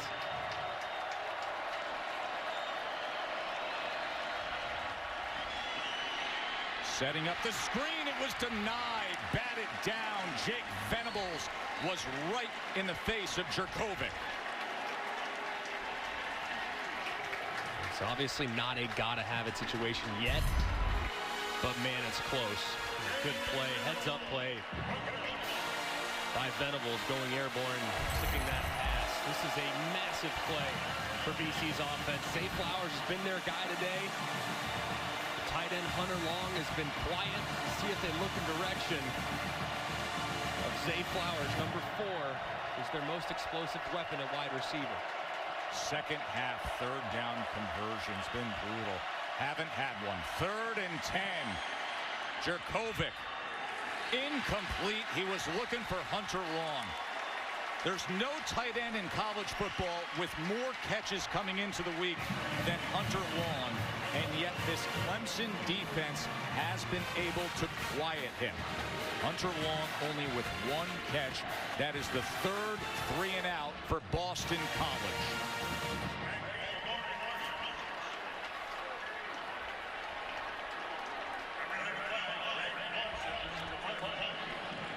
Amari Rogers will be on the return of this Grant Carlson punt.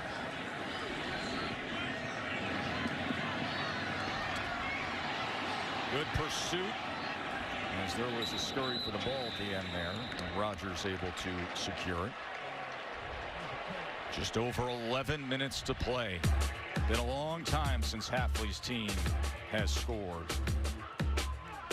32-28, number 1 on. Ball is stripped. And there are 3 Boston College players around it. Somehow Amari Rogers is able to just secure it, eliminating what was almost a catastrophic mistake. Uiagalelei on 1st down. Barlow chasing him, and he throws it away. You know, you think about how close these moments are to where it could go one way or the other. Moments ago, Zay Flowers had separation. Jurkovec just overthrows it. Moments ago, the ball's on the ground. 3 BC players are around it. Clemson recovers, and now 11 minutes to go, and you give the ball back to Etienne, and the number 1 team looking to close out a home win in an epic comeback, trailed by 18. The largest home comeback going back in history was 17 back in 1966. DJ plenty of time, but throws it high into the outside. He was looking again for Powell, so it'll be 3rd and 10. A little surprised by these play calls from Clemson, these first and 2nd down. I mean, 2 throws when Etienne finally, for the first time in the game, starting to get hot. He was at one point averaging about 2.5 yards a carry. Now he's up to 4.5 because of a couple big plays. So surprised that they would put it in the hands of the true freshman Uiagalelei and throw it on 1st and 2nd down. You see some pointing at the left tackle there, Jackson Carman. False start. Offense number 79. 5-yard penalty. 3rd down. This is a play right here, 3rd and long. I just want to run a screen to Etienne. Just give me a screen to Etienne. It's my best player. Maybe he makes a guy miss. Either way, your defense is playing great. I love the idea of getting Etienne a touch in the passing game here off the screen, and maybe a couple blockers out in front. 19 total penalties in this game. Uiagalelei is going to run it himself, and he's going to be taken down at the 31-yard line. So Clemson will be punting away as the clock ticks down. You see Tem Lukabu, one of the rising stars in college football, the young defensive coordinator for Boston College. Big 3 and out for Boston College defensively. They had not had an answer for what Clemson was doing on offense throughout most of the 2nd half. That was huge to get off the field right there. Well, Spires On to punt. Rugby style. End over end. And Bill will let it take a tremendous roll for the Tigers all the way inside the 10-yard line. Phil the Thrill, they like to say. Will he thrill BC fans when we return? Super Hammer just about sleeps in her cave, but when we realize... Thank you very much. Joe, Greg, and Holly here. 10:06 to play. Just a 4-point game between #1 Clemson and Boston College. Travis Levy, good run to get things going here out to the 16-yard line. Clemson has never lost a regular season game as the #1 ranked team in the country. Never lost as #1. They trailed by 18 to BC today.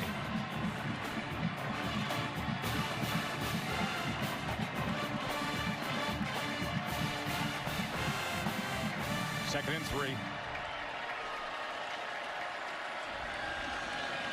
This is Bailey, and Bailey will have a first down for Boston College.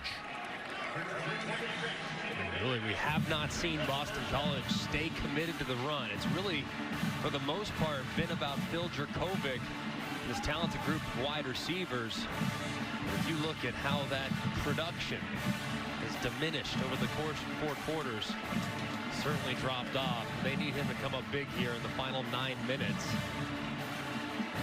Find some opportunities to get some of those talented receivers in space, particularly Zay Flowers, #4, who's in the slot at the top. He's their most explosive weapon. They just missed on a home run ball a few minutes ago. And now he goes to his big tight end this time, Hunter Long.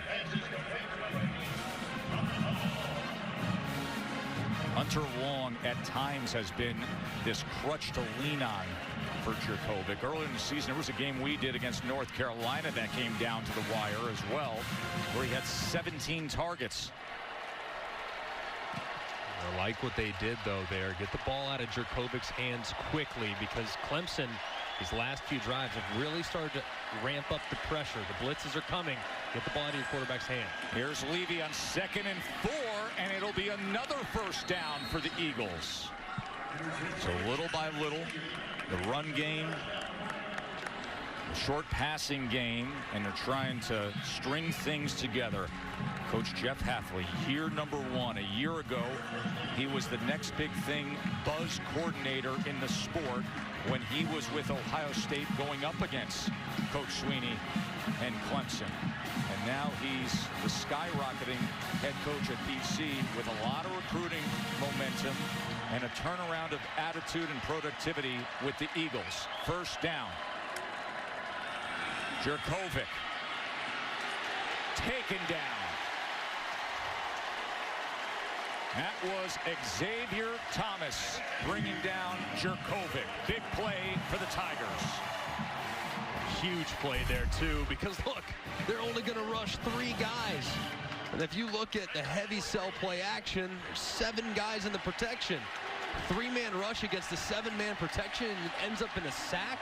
Can't happen if you're BC's offense, but a great job there by Thomas making the play on the quarterback. 6th Clemson tackle for loss, and a 2nd and 14 hole now for BC.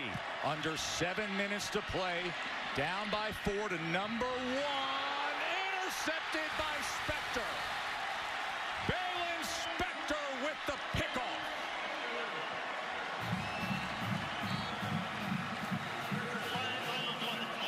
A flag is down. It's all the way back. Roughing the passer. Defense #3. 15-yard penalty. Automatic first down. A roughing the passer on Thomas. Wow. Oh my goodness. And that should be targeting. I mean, that's launch. Head or neck area of a defenseless player. That's targeting. What is he doing? For targeting, there has to be an indicator. And that's an indicator. That is beyond an indicator. Let's bring in our rules expert, John Perry. John, what's your read here? Well, you guys nailed it. I mean, roughing the passer for sure, but man, lower the head, lead with the crown, definitely an indicator which they'll take a look at. This play is under further review. Potentially ending this young man's day. John, go through that checklist for folks, just for clarity, because I know some people see things, and obviously, I mean, but that checklist that you talk about there, please, when it comes to targeting. You know, the referee, he's just to the right of this quarterback, and as soon as there's imminent pressure by the left defensive end, he is going to that body to look at the posture. He'll pick up the launch, and he will definitely pick up this lower the head to initiate contact, which is one of the indicators. And a lot of people think that targeting's only helmet to helmet. It's not. It's forcible contact to the head or neck area. And when they put the indicator in, the indicator is a launch or an upward thrust. That right there is the definition of a launch and an upward thrust to the head or neck area of a defenseless quarterback in a throwing motion. Just a penalty there by Thomas. You just absolutely, it can't happen. Just cannot. And look at what's at the other end of that. An interception by Spector that is wiped out. Yeah, it's two now. Two roughing the passers that have wiped out interceptions for Clemson. This one's just a loss. After further review, targeting defense number 3, 15-yard penalty. Number 3 is disqualified. Which means that Xavier Thomas will miss the first half of next week's game against Notre Dame. John, you feel they got that one right, and it was an easy one to read. I do. You know, the first one earlier in the game with the change of the possession, I thought that you did talk about correctly. I didn't like it. It was a big change of possession that I thought should have stood. This one is exactly what we're trying to get out of the game of football, which is lowering the head to initiate contact anywhere. That is our 3-time Super Bowl official, John Perry, our rules expert here. So a first down for BC, wipes out the interception with the penalty as Travis Levy wiggles his way free out to the 47. So coming up on 6 minutes to play, and BC only trailing by 4 against the #1 team in the country, the team that has won a school record 26 consecutive home games, 35 straight regular season games won by Clemson. 2nd and 6.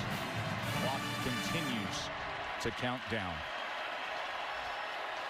Like Boston College in an illegal formation right here. Bailey. Pad leverage will take him right to midfield. Right there, the Z receiver at the top, Zay Flowers, was lined up on the line of scrimmage, covering up Spencer Witter, who's the tight end on the end of the line of scrimmage. So had they thrown it, that would have been a penalty.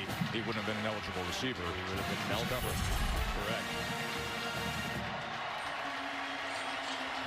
We only are allowing 19,000 here with the COVID restrictions, but they're getting loud for a 3rd and 3. Coming up on 5 minutes to play as #1 tries to get themselves to 7-0. They were down by 18. 3rd and 3, Jurkovec. Upended and cut down by Andrew Booth. And now a 4th down for Boston College.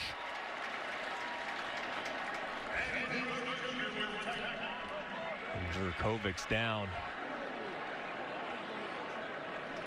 And that is Jurkovec, who is slow to get up as Coach Hafley runs all the way over to check on his quarterback, and Phil does get up on his feet, walks it off. So glad to see that. He's had a heck of a year, and with him now coming out of the game, what they call a timeout. Here, let's see. Lands hard on the football there. And he's going to jog off the field.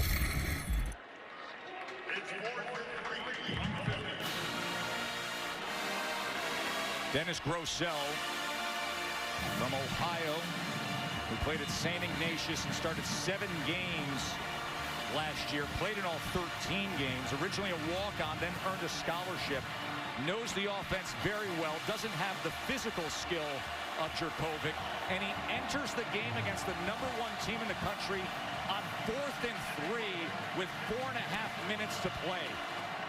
Rossell in at quarterback. Levy, the running back, who's now going to motion back and flank him. What a spot to enter the game. Rossell on 4th and 3, and he gets it complete. Hunter Long just past the sticks, and Big Phil will trot back out there as there's still some magic alive with these Eagles. How about Rossell? Hey, go in there, Cole, young man, no problem, and then throw it with perfect accuracy and location away from the defender. That's NFL accuracy. I mean, my goodness. And Phil Jurkovec loving what he sees from his backup. What a throw. This is what a team effort is. Bailey. Now Bailey's got a little bit of space. They say the ball came out at the end there. And no. BC with the run there. Dr. Pepper Championship Drive Game of the Week. Is it ever? As you're watching the ACC on ESPN, it has been a thriller all day long as BC exploded offensively early. They were up 28-10. And then Clemson roared back. Etienne setting the all-time record. The go-ahead touchdown. And now here's BC with just over 3 minutes to play. Levy tackled for a loss. That was Booth again. Andrew Booth. They are so deep and talented at cornerback, and Booth is showing it here. Clock counts down under 3 minutes. Number 1 trying to survive the upset-seeking Eagles. Remember here, obvious 4-down territory with the amount of time remaining. You don't have to have all of it right now. Expect Clemson play pretty aggressively, make sure they tackle right at the sticks. 3rd down and 9.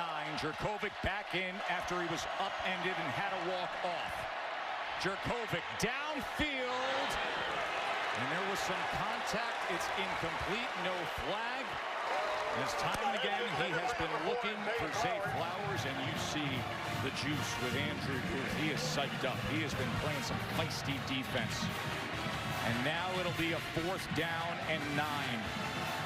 BC trying to push Clemson right to the limit. 12th play of this drive coming up. Here it is. So much on the line.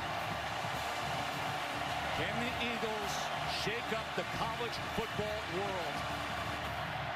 Ready for pressure from Clemson's defense. Here it comes.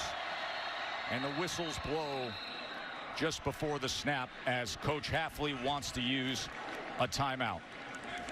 And with that, we will check in with Kevin in the studio. Tess, we got an upset brewing in the big house. Rocky Lombardi, 3rd touchdown pass, 2nd one to Connor Hayward. And how about the Spartans of Michigan State up 27-17 with under 4 minutes to go. And a reminder, after our game at Clemson, we've got Georgia Tech taking on Notre Dame and Brian Kelly. Fantastic start to the season. They got Clemson next week.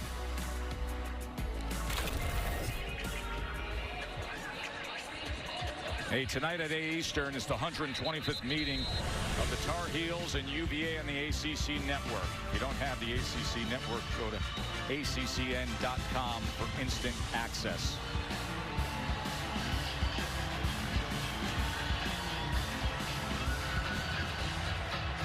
We had the running of the hill for the 414th time today.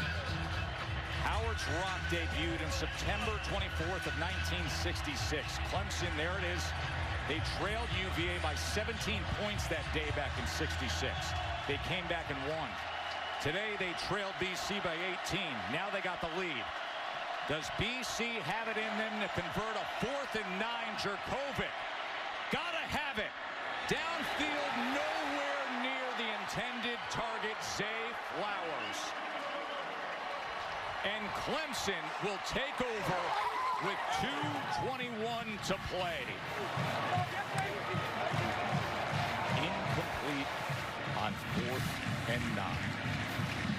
Jurkovec, the last 2 throws on 3rd and long and 4th and long. You saw the adrenaline.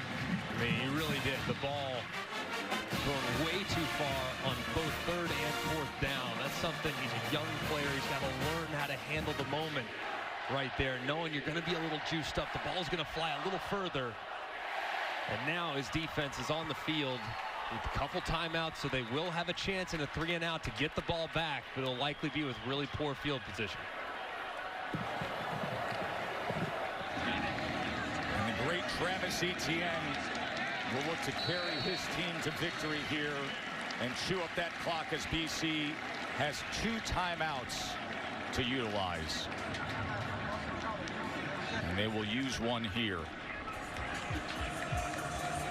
There's no doubt about it, and you said it, the adrenaline on those last couple throws. This has been a battle. Holly. Well, guys, they have a saying around here called best is the standard. And I can tell you from how Dabo's been interacting with his team on the sidelines today, particularly offense, he's not pleased with how this has gone. They had the very botched 2-point attempt tries. They've had a lot of mistakes, some penalties that cut out key interceptions. And I can tell Dabo is on his team. Better attention to the details, better focus with this 4-point lead. Something they will definitely have to clean up if they hang on for a win today, next week at Notre Dame. Yeah, you see Dabo, Holly, in the huddle with the #1 up, saying 1 first down. That's all I need. He was looking right at the offensive line in the process of doing it. So you know where this ball's going. Challenging those big fellas up front. See if they can't pick up the first down. Etienne trying to keep those legs moving ahead. This will be 3rd and about a long one that time. Hughes with the tackle there. 3 more yards for the record-setting Travis Etienne. Travis Etienne has 140 yards receiving, a receiving touchdown, has 84 on the ground, a rushing touchdown. That was the go-ahead touchdown with 11.5 minutes to play. If I'm Dabo Swinney right now, as I bring those guys over for the last chance to visit with them before they go out there on 3rd and 1, I'm saying, hey, guess what, guys? We're going for it on 4th down. I trust my defense. We're going for it. So you guys have 2 chances to get it. The offensive line, hold up, secure the initial surge along the line of scrimmage. And I'm going to let Travis Etienne, the ACC's all-time leading rusher, pound for pound the best running back in America, and give him 2 opportunities to put this game on ice.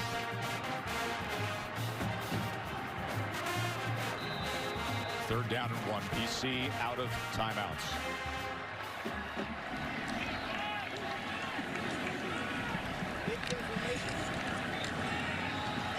And Etienne did not get there. The BC defense stacked him up. TJ Ram and the rest of the middle of that defensive line, and Isaiah McDuffie, playing linebacker, came in and put up a wall against Etienne. Great job there along the line of scrimmage from Boston College. That was actually a somewhat generous spot of the football there, but initial look, he was short. Now they're going to bring out the chains. You can see that unofficial yellow line has him short. And they'll stretch it out, and indeed it is 4th down. I'd go for it. I know conservative football, people say, no, kick it, pin them deep. What are the chances of them going the length of the field? But, man, so many problems happen when you punt. And the possibility of a drop snap or something like that, if I can win it with my offense on the field, and knowing how talented this offense is, I like that possibility if I'm Dabo. Looks like he doesn't agree with me, though. The punt team is going on the field on 4th and 1. Phil Jurkovec may have a chance for redemption here. So Dabo chooses to punt. And it's a great one. And I mean a great one by Spires. Inside the 5. So no timeouts in 1:24 to go for BC.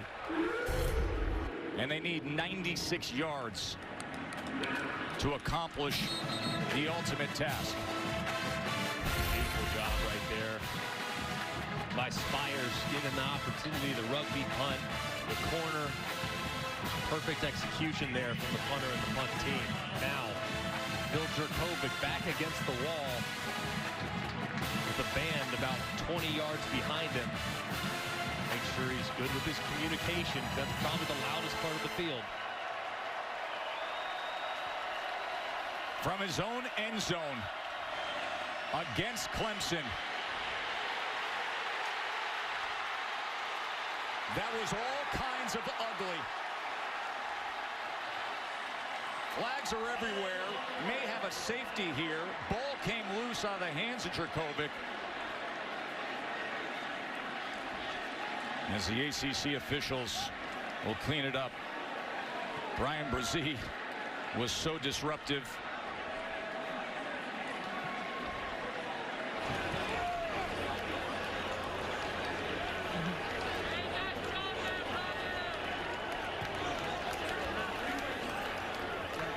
There are 2 fouls on the play, both by the offense. Illegal touching. Offense number 70. That penalty is declined. Intentional grounding. Offense number 5. The foul occurred in the end zone. Result of the play is a safety. We do have a safety.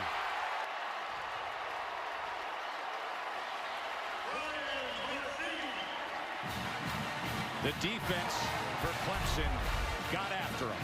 Yeah, Brzee. Jurkovec just leaving the pocket. It's a 3-man rush. There's nowhere to go. You don't have to leave at that point. But how about the freshman? Brzee making the play. Of course, Xavier Thomas not available, out for targeting. They've had to rely so heavily on these freshmen, and Brzee gets home and forces the safety. Excellent job by Clemson along the front, getting home several times in the last few drives with only a 3-man rush along the defensive line. One of the biggest recruits in recent years, Brzee. He is a monster in the middle of that defensive line. They have so much young 5-star talent. They were taken to the limit today from this BC team. BC team who hadn't played the #1 team in the country since 2014, and they were seemingly unaffected. They were going out there and throwing the ball around, and then Clemson roared back in the second half. This actually might not work out horribly, though, because now you potentially, if you're BC, have better field position and still only a touchdown game. Looks like BC is about to attempt the onside kick.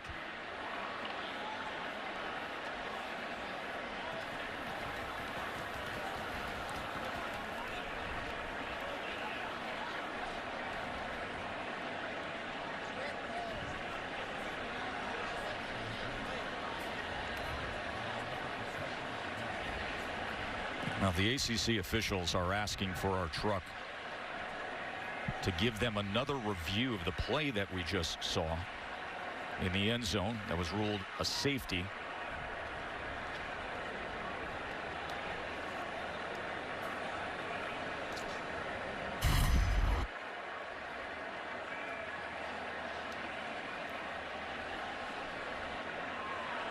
Are they trying to say that number 23 Levy's in the area? I'm just having a difficult time understanding exactly what it is that. Well, John Perry, our rules expert, let's get to you here, because I know the illegal touching was Zion Johnson, but what's the point once we go with the safety, John? You know, I think he's taking a look at the hand. Is it clearly a pass to confirm that it is a pass to create the intentional grounding in the end zone, which would by rule be a safety? Review, the ruling on the field is confirmed.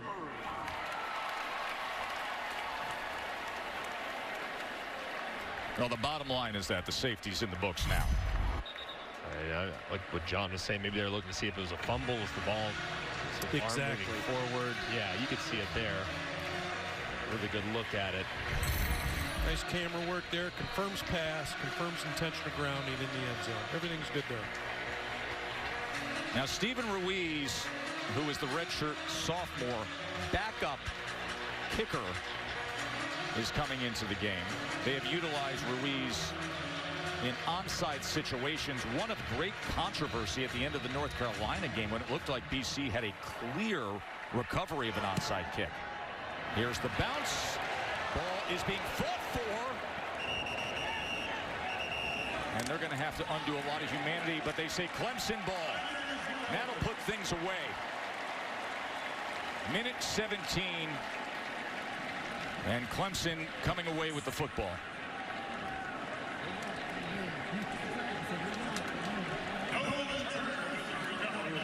Man, oh man, Greg, did this game have everything? It had it all. I mean, missed extra points, confusing sequences with timeouts, a true freshman in for the Heisman frontrunner, and DJ Uiagalelei has played remarkably well for a true freshman in his first start, throwing for nearly 350. We had it all, Joe, and Clemson survived what was an excellent test in Boston College. It is going to be fascinating in the coming years to see where this BC program goes, because they are very, very different, aren't they? It's an exciting group to watch. Just couldn't be happier for their team, and Coach Hafley's got to be thrilled, obviously not with the result, but with the effort. They gave it all they had, and obviously Clemson absorbed that punch and fought back valiantly in the second half. And now they've got to be willing to punch up in South Bend, Indiana. Next week it is at Notre Dame. What a game that's going to be. As we know, Notre Dame about to be in action here momentarily. I can't wait for that one. Good against good when it comes to Notre Dame and Clemson. There's Big Dave. Big Dave's going to celebrate. Hey, Dave, your son, not so little DJ, was a star today, wasn't he? 342 yards, 2 touchdown passes, had the touchdown run. Travis Etienne went for 140 receiving, 84 running, and a couple of touchdowns. Great fight between BC and Clemson, right to the final moments. And number 1 survives. They move to 7-0. Largest comeback by Clemson in Death Valley. So glad you were with us to enjoy it. For Holly Rowe and Greg McElroy and our entire crew, I'm Joe Tessitore. Enjoy the rest of your day, including Notre Dame and Georgia Tech coming up after this message and a word. 3 by true freshman Jared Ivey. Take a look at today's keys to the game, brought to you by Jared. Well, again, as I mentioned at the top, continue to build on the passing momentum that they had last week against Pittsburgh and contain Jeff Sims. We'll talk about him on Georgia Tech side, the true freshman quarterback.